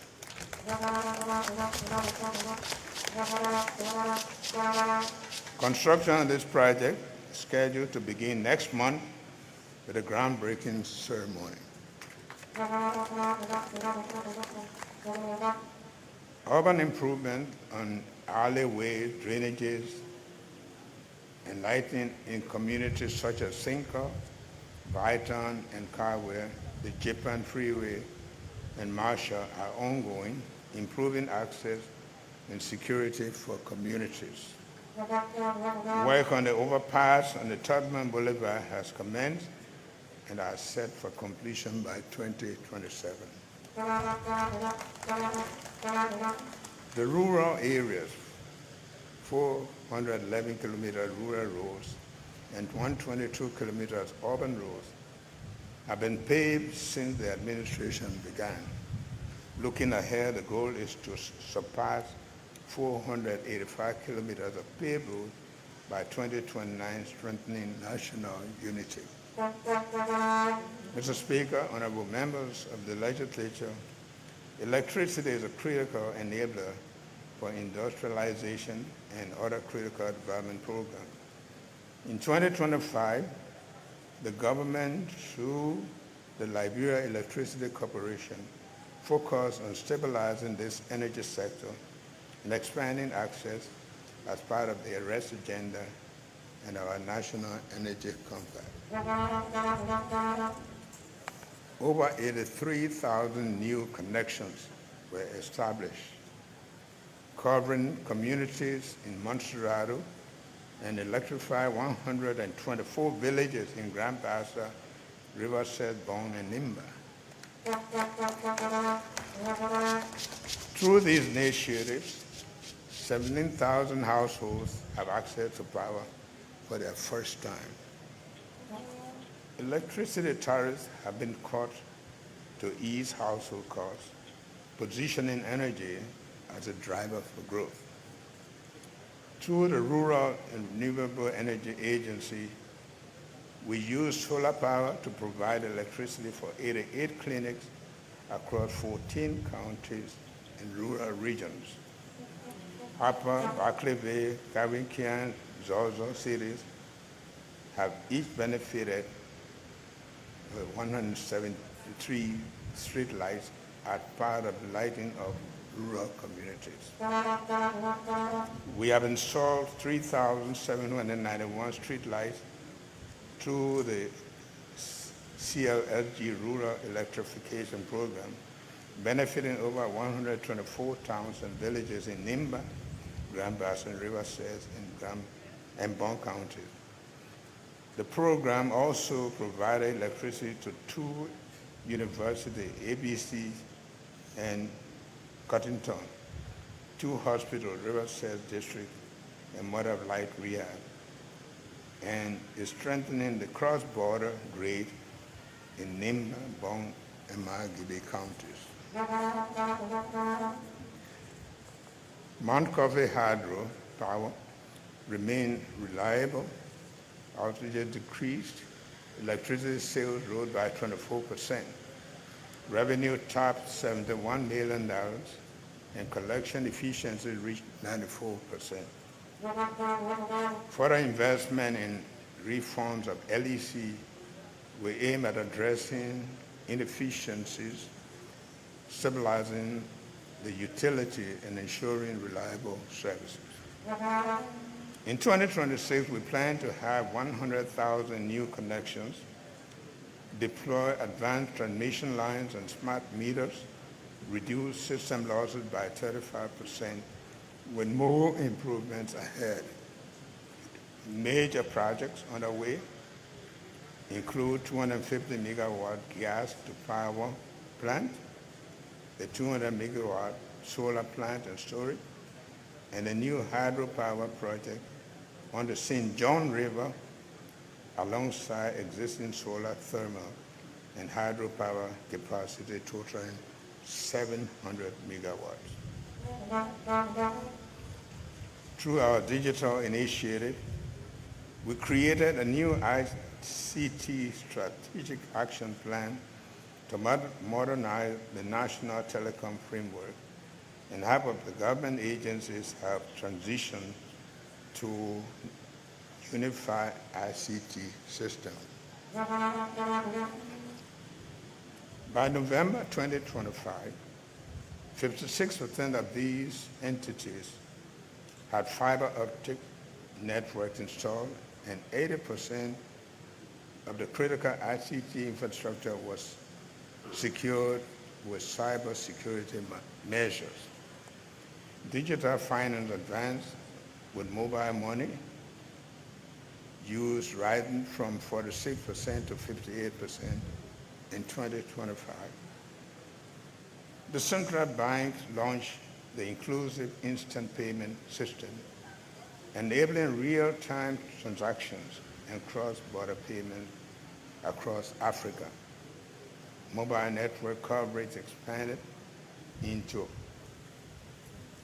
underserved areas, improving access and participation in digital economy. The National Port Authority remains a critical gateway to Liberia's economy.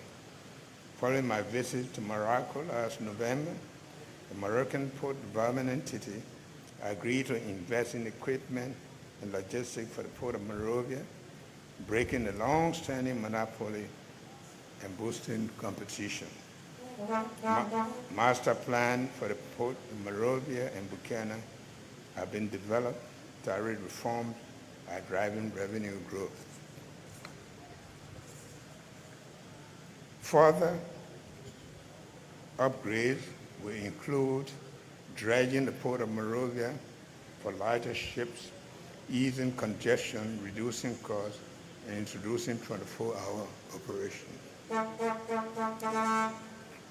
Rabat International Airport, significant upgrades were completed, including the reopening of taxiway Bravo, rehabilitation of the apron and the jet bridge, and installation of a new navigational aids. These improvements were finalized ahead of the Turkish Airlines inaugural flight on May 11, 2026, representing a major advancement for the Liberian aviation. Additional, an agreement had been assured with a South Korea-made group to develop a ship recycling center and establish private-public partnership domestic airline in Liberia with an initial fleet of 3 aircraft. Mr. Speaker, the honorable members of the legislature, public transport is a vital service that every Liberian deserves. The National Transport Authority had long faced neglect with deteriorated infrastructure and unchecked corruption. We are changing that. Last year, we procured 64 buses, now deployed and serving Liberians nationwide. We also broke ground for a modern NTA headquarters, a step that will enhance service delivery and transform public transportation in our country. Since 1948, Liberia's maritime program has been central to our economy and global standing, featuring the world's largest open ship registry and skilled mariners. Recent modernization initiatives in the sector include domestic watercraft monitoring program with AIS, the first in decades, and vessel monitoring system technology for enhanced safety. Also, our re-election to the International Maritime Organization Category A reaffirmed Liberia's leadership in maritime governance. Education is fundamental to Liberia's renewal and growth in human capital. In furtherance of the unified data-driven reform adopted in 2024, access to quality learning for all children has been guaranteed. Teachers' dignity was restored by removing over 1,000 good names from the payroll. Consequently, over 2,000 qualified volunteer teachers were hired across all counties. Through the 88.7 million Excel project supported by the World Bank and the Global Partnership for Education, we prioritize literacy and numeracy from grades 1 to 3, ensuring basic skills at the 3rd grade. Our national digital learning platform now reaches remote villages with multimedia lessons, including sign language support. Also, 156 schools have been equipped with computer labs, and nearly 300 teachers have received technology training. Still under education, we improved the learning environment by supplying over 26,000 desks and chairs through the One Child, One Chair initiative. We also invested in building model schools in Bonk, Margibi, Nimba counties, in addition to renovating 40 schools and distributing 22,000 STEM kits. Through partnership with Tuskegee University and Booker Washington Institute, young Liberians will have the opportunity to further technical training in a host of vocations. Our national school feeding programs supported more than 239,000 students. Transparency and governance improved with the annual school census covering 6,394 schools after a 4-year pause. The launch of a digital school pyramid platform and expanded scholarship with local recipients increasing from 378 to 1,000, while all arrears for 210 students abroad were settled. Funds were also allocated to renovate the University of Liberia and public schools to address congestion and improve facilities.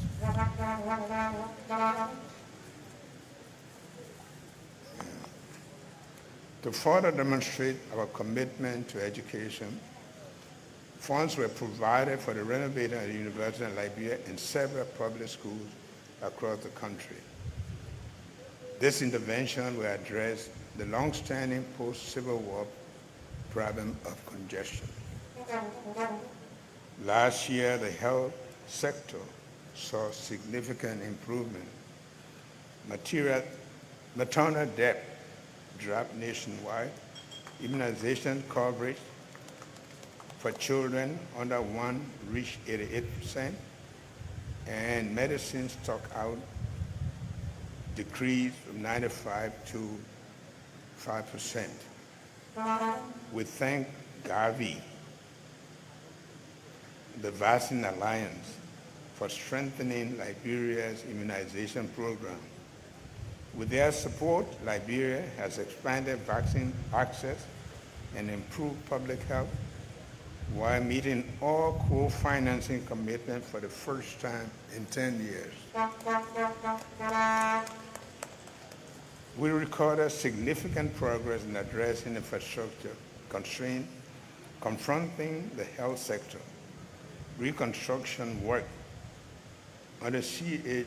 Rennie facility in Margibi County is underway at a new Kakita location, where it will now include a midwifery school.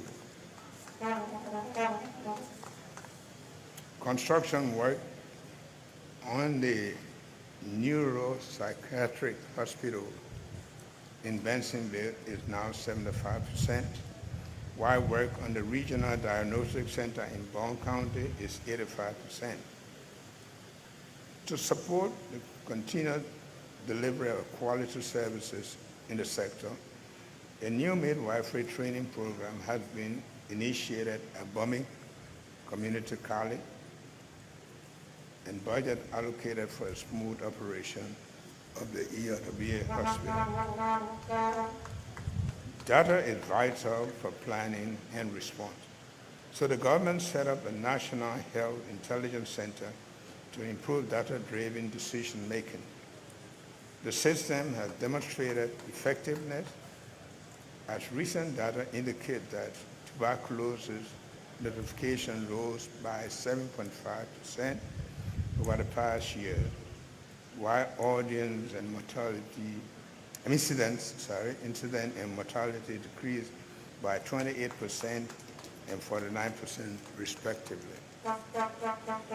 Our efforts against drug abuse intensified with the launch of the Liberia's first national anti-drug plan, providing strategic roadmap to reduce both demand and supply of illicit drugs. By close of the year, over 800 at-risk youth were enrolled in recovery programs. Mr. Speaker, the honorable members of the legislature, poor sanitation and limited access to clean water have long threatened public health, especially in urban areas like Monrovia, where 42% of the citizens lack basic sanitation facilities. In 2025, we completed the Buffalo water system, commenced new water supply projects in Greenville and Plebo, and began the rehabilitation and expansion of the Shredru water supply system. These projects are set to benefit over 43,000 persons. The 48-inch wide plane to Monrovia pipeline project is nearing its first phase of completion. Plans are underway for the remainder of the project, which is expected to benefit over 1 million residents in Monrovia County. Years of conflict left many Liberians vulnerable. In response, the government expanded social protection program to ensure fair opportunity for all citizens. In 2025, the Save the Future project integrated more than 8,000 street children into safe environments and enrolled over 2,700 out-of-school children. Over the past few years, around 13,500 children were reunited with their families. About 4,000 of these have returned to school, while over 3,700 caregivers gained support through grant training and family programs. Thanks to the philanthropic support, we have received 5 containers filled with various materials such as clothing, shoes for children. The Ministry of Gender, Children and Social Protection is collaborating with the Ministry of Education to make sure these items are delivered to school-age children across the country. Under the Realize project, the government provided income support through cash transfers to over 15,000 poor households, delivering over $1 billion Liberian dollars to help them cover basic household needs. The Liberia Women Empowerment Project also reached 3,300 women with income support, and it's expanding to benefit over 32,000 more women across several counties. These efforts promote economic opportunities and household welfare. Mr. Speaker, honorable members of the legislature, fellow Liberians, young people who make up over half of the population are Liberia's greatest asset. This year, we advanced youth deployment by launching the National Youth Policy 2025 to 2030 and the Youth Peace and Security Action Plan. We increased job, skill building, and livelihood opportunities for vulnerable youth and women. Through the Realize project, more than 15,000 young people received support for income generation and training, and over 1,400 youth completed technical and vocational programs. Mr. Speaker, honorable members of the legislature, ladies and gentlemen, sports unite people and foster discipline, teamwork, and national pride. To support this, the government and the Bee Mountain Mining Corporation are launching football academies in both Bon and Monrovia counties, creating direct routes to national teams and encouraging professionalism and growth in Liberia's sports sector. We prioritize at-risk youth with drug prevention and rehabilitation, and upgraded the Youth Agriculture Training Center. Mr. Speaker, members of the legislature, providing adequate housing remains a priority.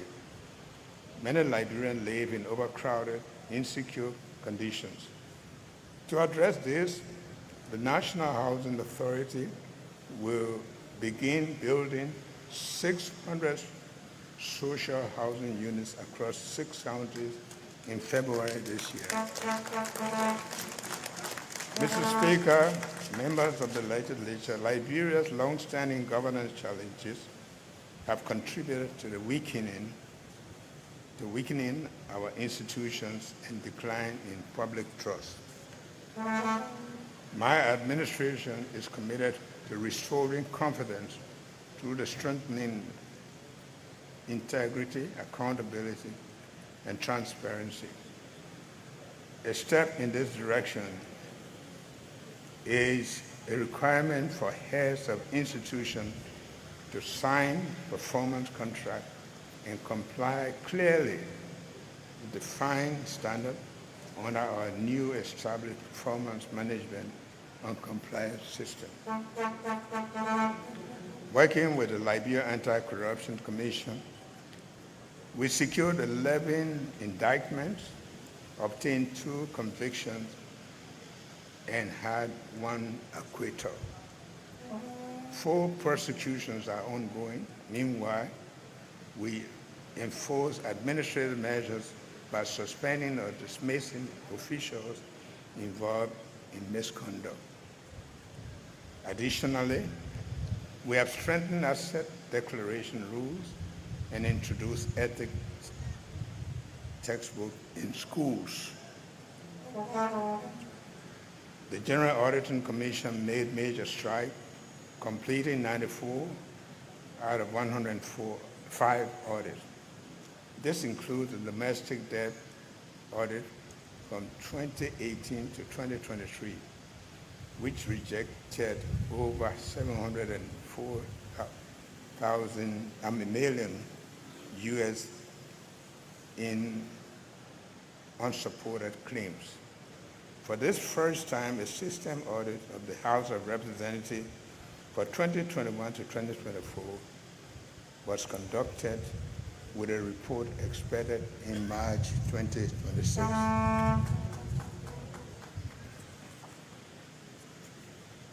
Compliance with audit recommendation rose from 13% in 2024 to 37% in 2025. And we keep working with the legislature to ensure the General Auditing Commission can fully carry out its constitutional duty to protect public interest. My government is advancing legal reforms to make e-procurement the standard and to promote fair, inclusive participation.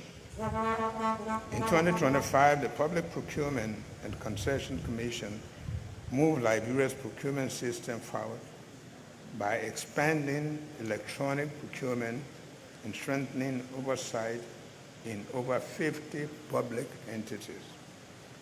These steps with tightened controls, reduce waste, and support the arrest agenda for inclusive development. In 2025, justice and security were strengthening by expanding access to justice, improving criminal prosecution, and upgrading correctional and judicial facilities. Logistical support to key law enforcement agencies was enhanced.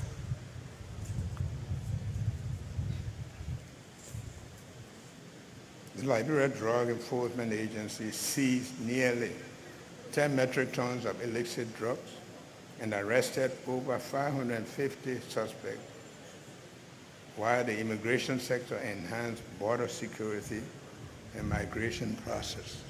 The Liberia National Fire Service boosted emergency response with more than 10 new fire engines and over firefighting equipment. These initiatives have increased public trust in the justice and security system compared to pre-2024 levels. To address congestion at the Edward Kesali Military Barracks, we renovated the Camp Jones Military Barracks in Margibi and Camp Grant Military Barracks in Nimba County. This has accommodated the relocation of over 600 soldiers, improving living conditions for our military families. During the year under review, we made significant progress in improving civil service. We placed more than 3,400 long-serving volunteers in education and health onto the national payroll.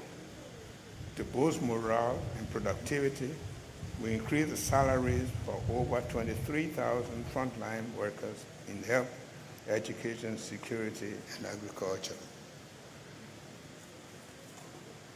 We are also strengthening the system for the future. Merit-based hiring is being reinforced through a new civil service testing center, and staff welfare is improving through automated legal services. Finally, we are committed to investing in our employees by offering a 50% salary advance option, expanding long-term loan program, and providing additional training opportunities both at home and abroad. My administration strengthening protection by enforcing key environmental biodiversity laws, updating climate commitments, improving access to climate finance, including the establishment of the Climate Carbon Market Authority. Additionally, we took steps to further conserve our treasured flora and fauna by initiating the process of clearing the Sapo National Park of intruders to open it for tourism and attractions.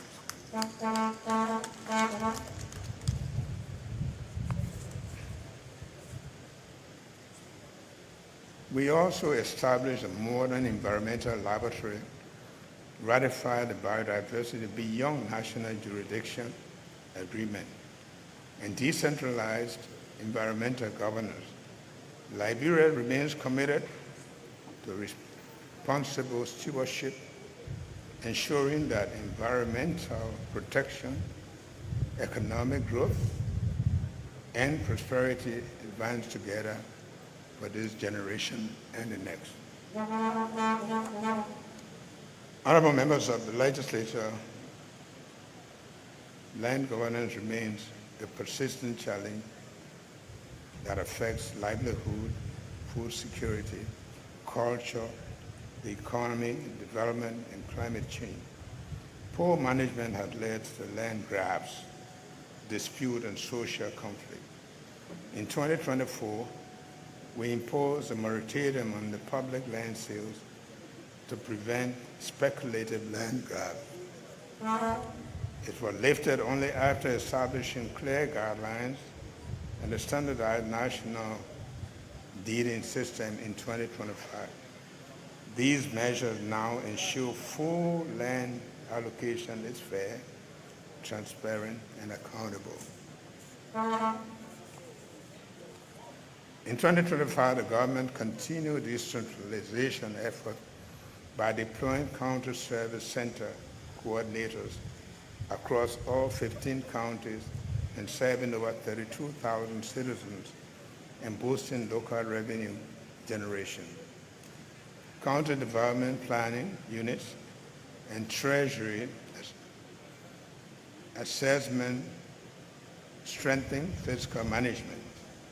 A comprehensive review led to the reclassification of cities based on legal criteria.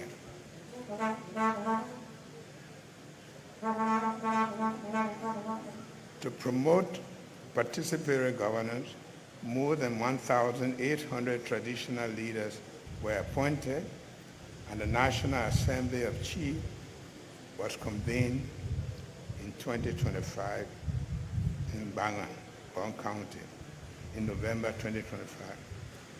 Lastly, the government was advanced institutional reform by passing the act establishing the Ministry of Local Government, a major effort in advancing decentralization. To bring services closer to citizens, passport centers were opened in Granjire and Bong counties, making it easier for people to access identification documents locally.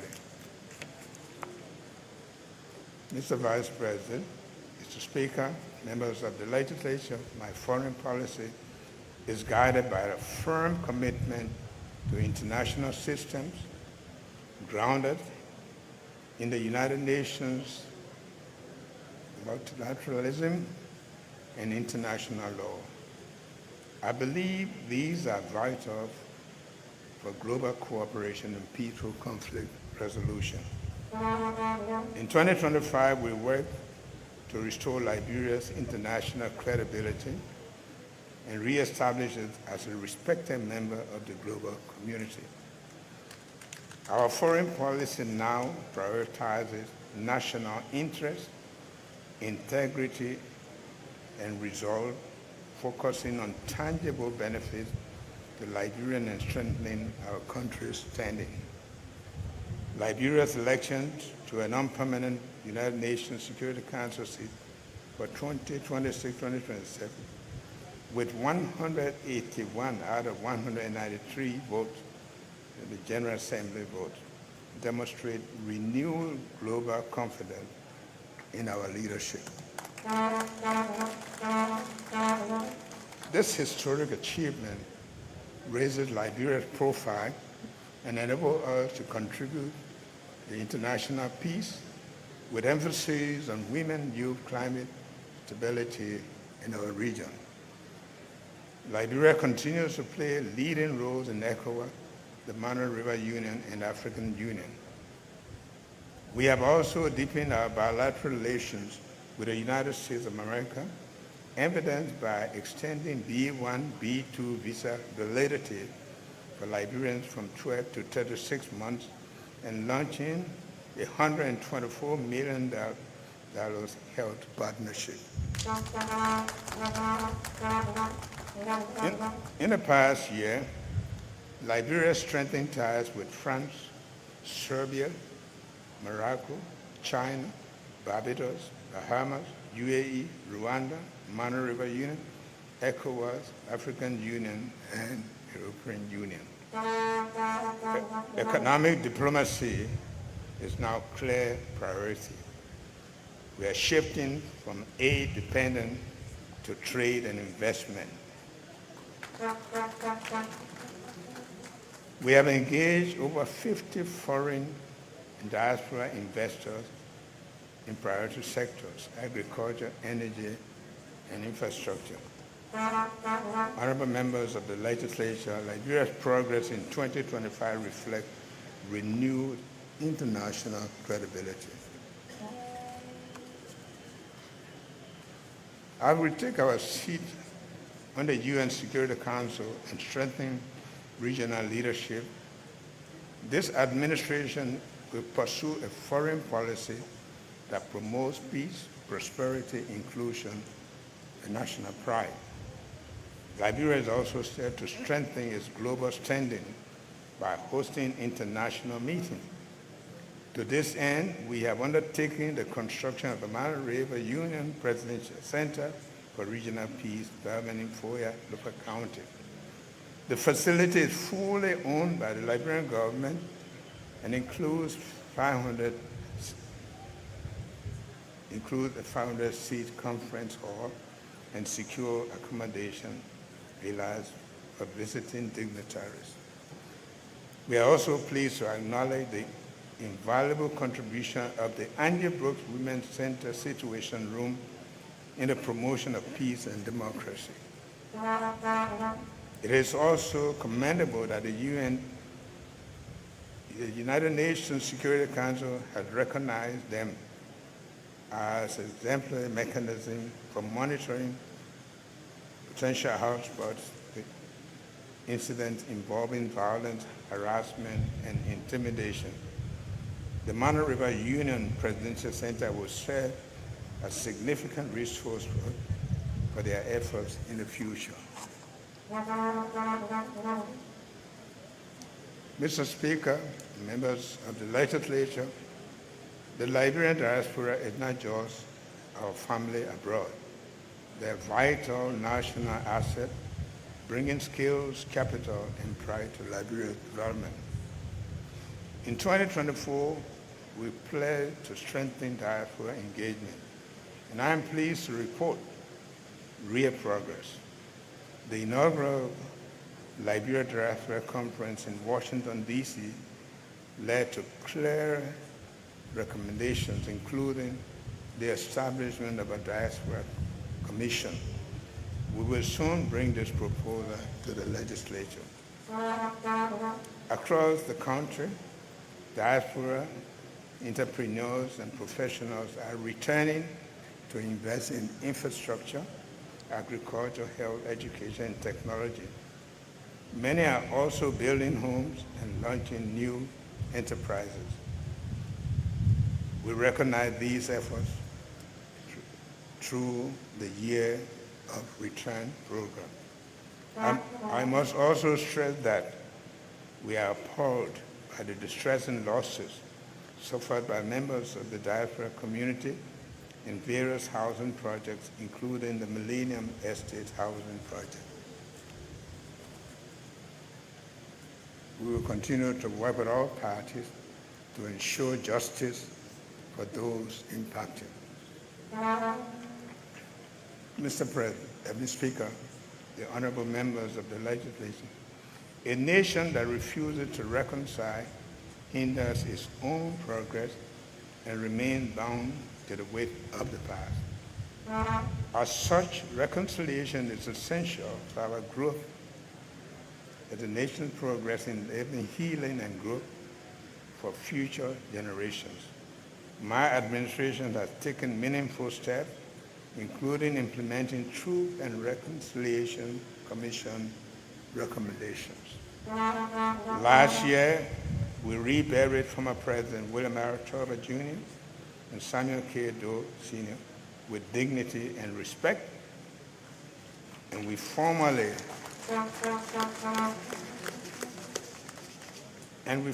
apologize on behalf of the Liberian state for its role in the conflict.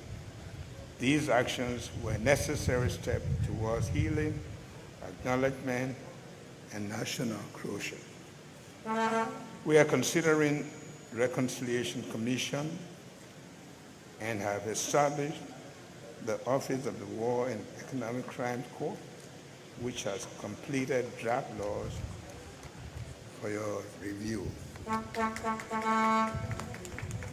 Reconciliation, however, does not mean forgetting, nor does it mean abandoning justice. True reconciliation must include justice to ensure lasting peace for Liberia. Mr. Speaker and members of the legislature, in my address to the honorable body last year, I extended a hand across the political divide to call on compatriots in the opposition and others to join us in building an inclusive government. Today, I want to renew that call. During the year in review, the nation mourned the loss of several prominent citizens.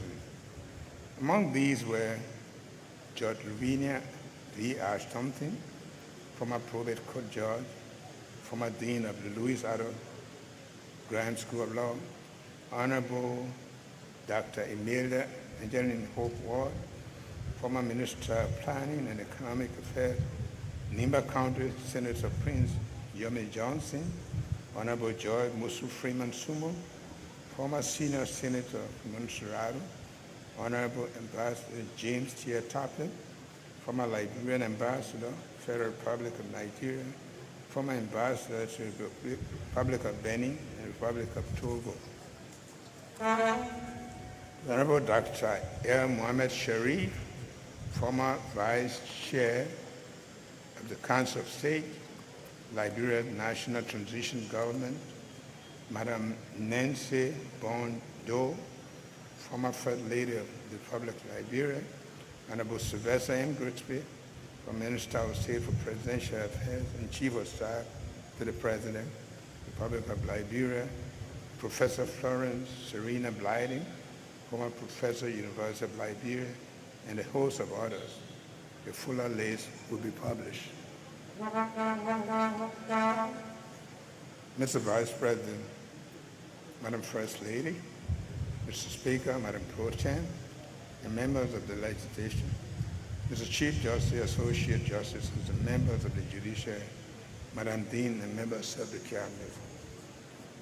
In conclusion, I invite us to pause for a final moment of truth, guided always by supreme interests of our country. Beyond the progress we celebrate today, there remain unresolved matters that continue to weigh on the national conscience, affect our dignity, and demand decisive action. Accordingly, I will take the following steps without delay. First, I will ensure that we continue to comprehensively review our concession framework to correct historic inequities in the extraction and management of our national wealth, and to ensure that Liberia and its people receive fair and lasting benefits. Second, I will take immediate action to resolve the long-standing issue of relocating Palm Grove Cemetery, where the remains of our former president and this is a matter of national honor, historical responsibility, respect for those who served our republic. Third, I will act to rehabilitate the decaying public buildings in Monrovia and across the country, restoring dignity to public service, safeguarding national assets for future generations. Fourth, I will initiate the process of laying out Monrovia, the major cities throughout Liberia, consistent with recent decentralization initiatives and in accordance with the newly enacted zoning law of Liberia. Fellow Liberians, we began the journey together with a firm belief that Liberia's potentials are unlimited. That belief remains unshaken. Over the past year, we have deliberately built on the progress already made, strengthening confidence and restoring hope that the promise of the nation can indeed be unlocked for the benefit of all. After another year of service, we can say with confidence that the state of the nation is stronger than we last stood here.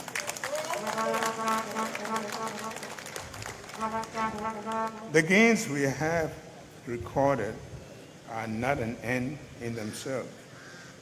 They are foundation and clear proof that purposeful leadership anchored in service can deliver results.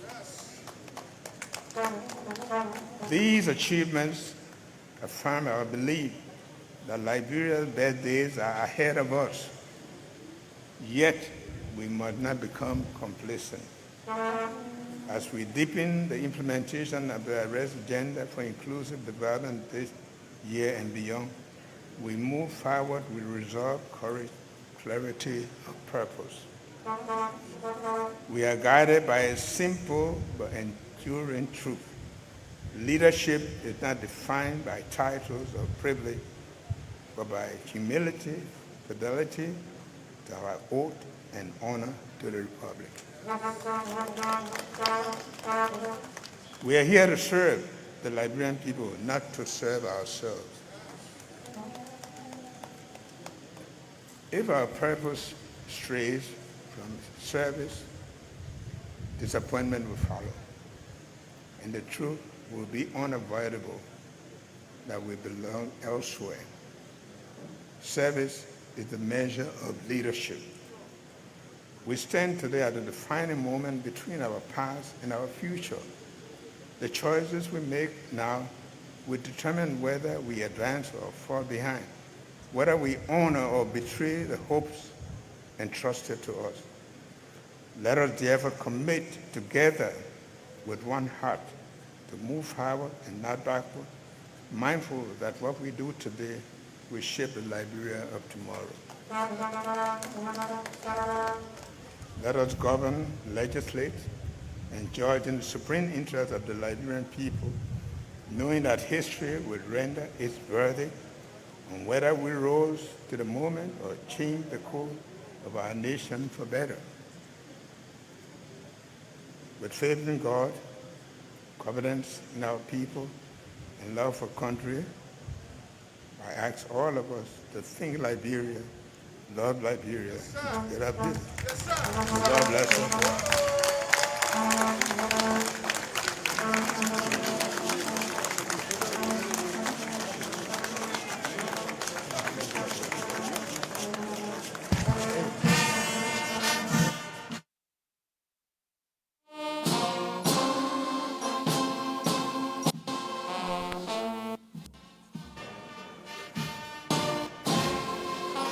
One, two.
Well, folks, that's it. You listen to His Excellency, the President of Liberia, after so much anticipation.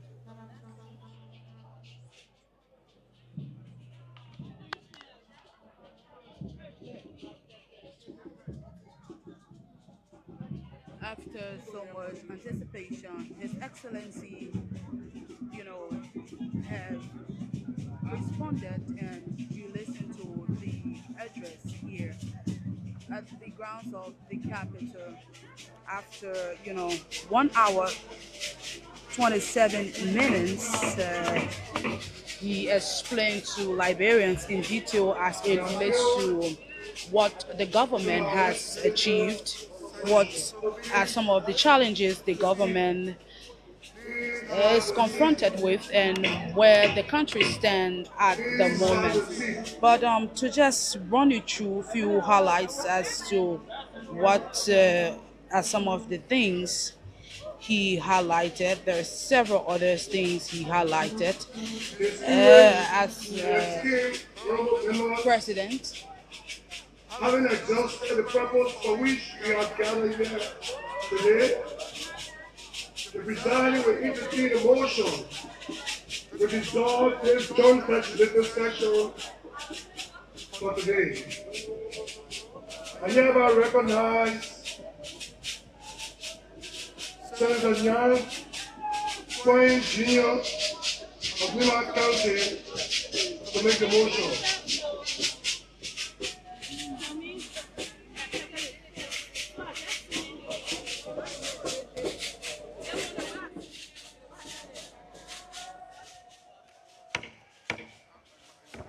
Senator, the motion is yours.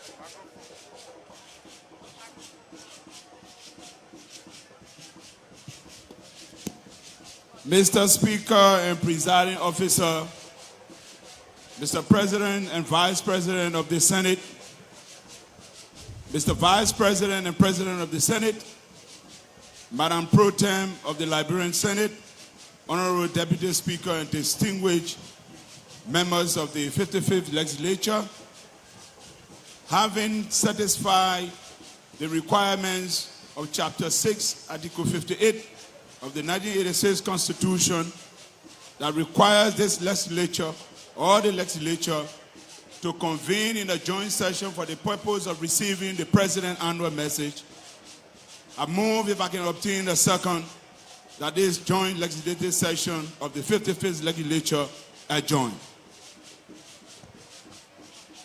The presiding will hereby recognize the Right Honorable Ellen Ator of Electoral District Number 3, Magibi County, to acknowledge the motion and second it. Honorable Speaker, Honorable Pro Tempore, Honorable Vice President, Honorable Deputy Speaker, distinguished members of the 55th Legislature. Having listened to the motion proffered by the Senator Yan D. Twine from Nema County, I, Honorable Ellen Amaka Ature, from District Number 3, Magibi County, do hereby second the motion for adjournment. Thank you. Distinguished and esteemed honorable member, it has been moved and seconded that having exhausted the purpose for which the legislature convened in a joint legislative session, the legislative session is hereby adjourned and is hereby so ordered.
When people stand there, you should let Honorable yesterday get kind of run away and let it draw that. You know when money kind of you done that? I was doing all that. Jerry!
Those with invitations, we ask that you kindly have your seats as we prepare for His Excellency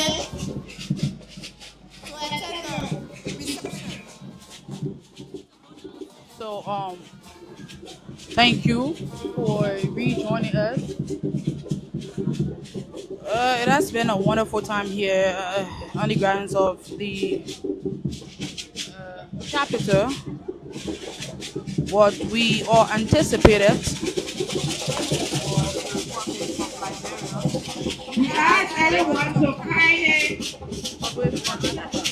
go up to the garden for the reception. Go to the reception first.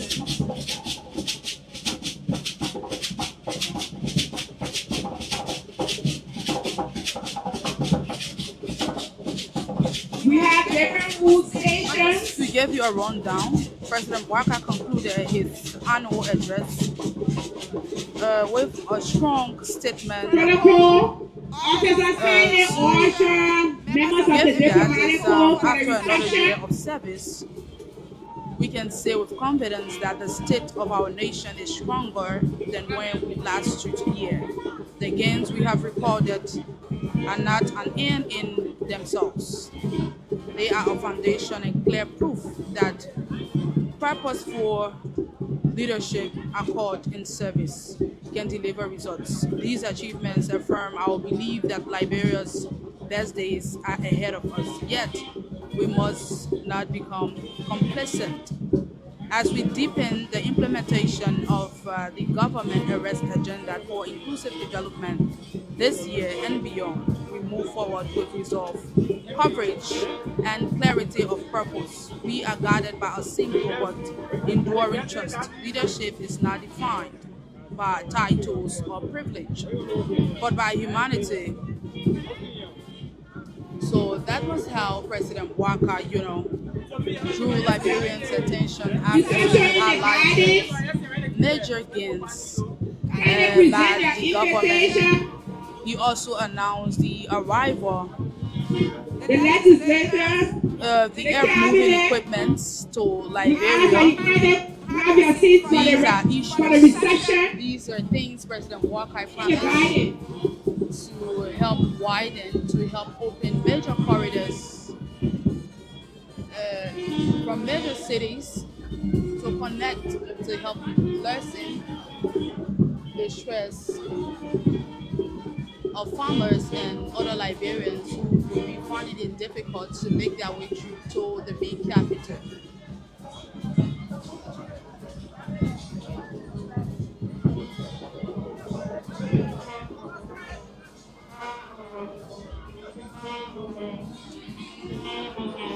Well, the debate is now open. If we can say whether the president was able to meet up with others' expectation as it relates to what the government has achieved. What are some of the challenges, despite all of the gains? What are some of the challenges the government has been confronted with?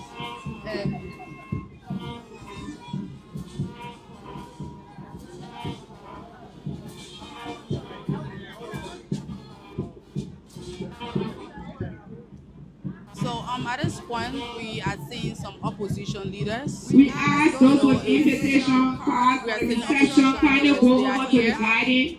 And we spoke with the majority of them. The cabinet, members of the diplomatic corps.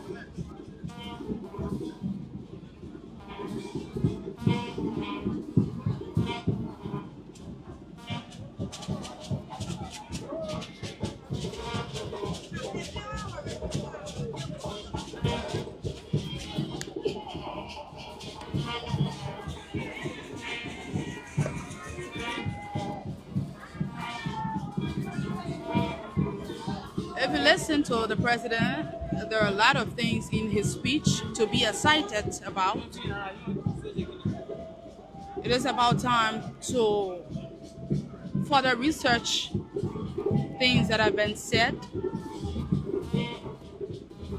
It's about time, folks analyze what the president you've said to, Liberians, not just in Liberia, but those in the diaspora.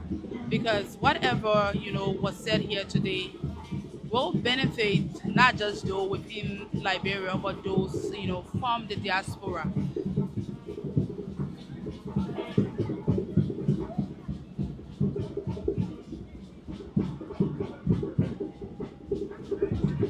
Up on the podium, we're seeing the Deputy Speaker, Honorable Thomas Fala, along with the Speaker, Honorable Richard Nambwekun.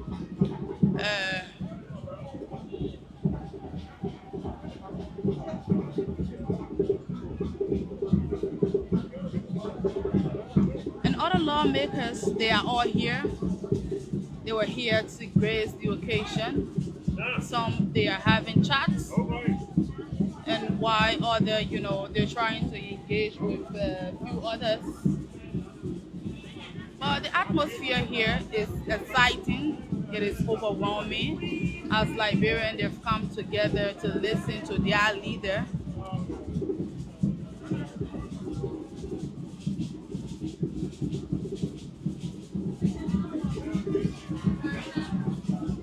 As it is constitutional, the president of Liberia has completed what Article 86, sorry, Article 58 of the 1986 Constitution, as it mandates the president to annually address the nation, as we all call it, the SONA, the State of the Nation Address.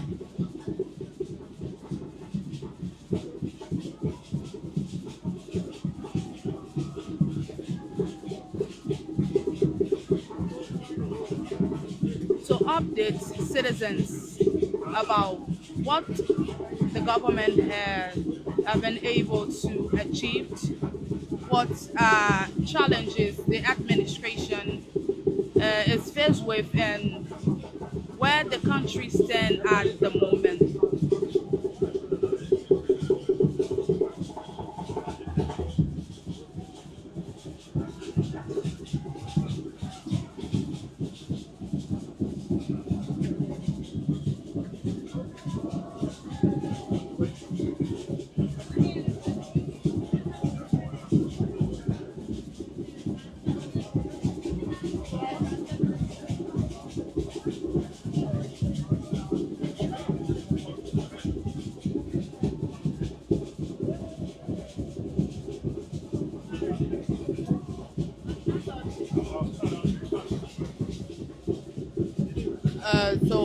During President Boakai address, he highlighted Liberia's external sector performed well in 2025.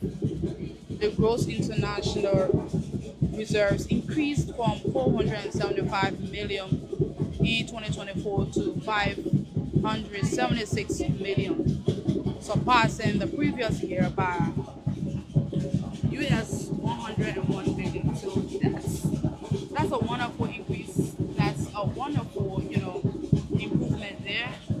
And His Excellency, he also talked about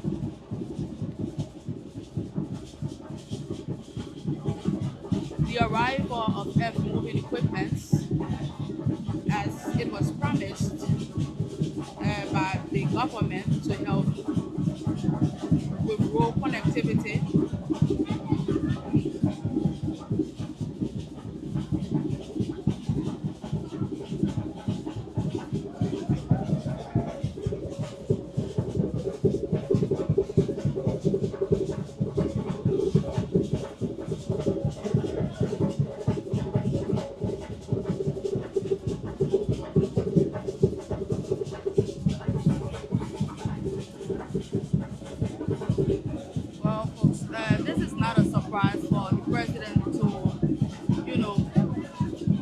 Speak to the nation for about 1 hour 30 minutes.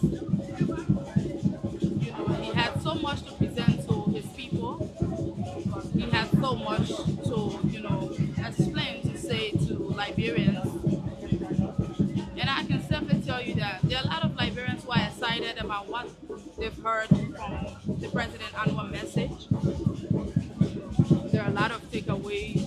Now the analysis is about to be done. Those who usually, go on with the fact check, they're about to fact check what are some of the things the president has said, and to know whether they are accurate. But I can simply tell you that they are all 100% accurate.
Thank you.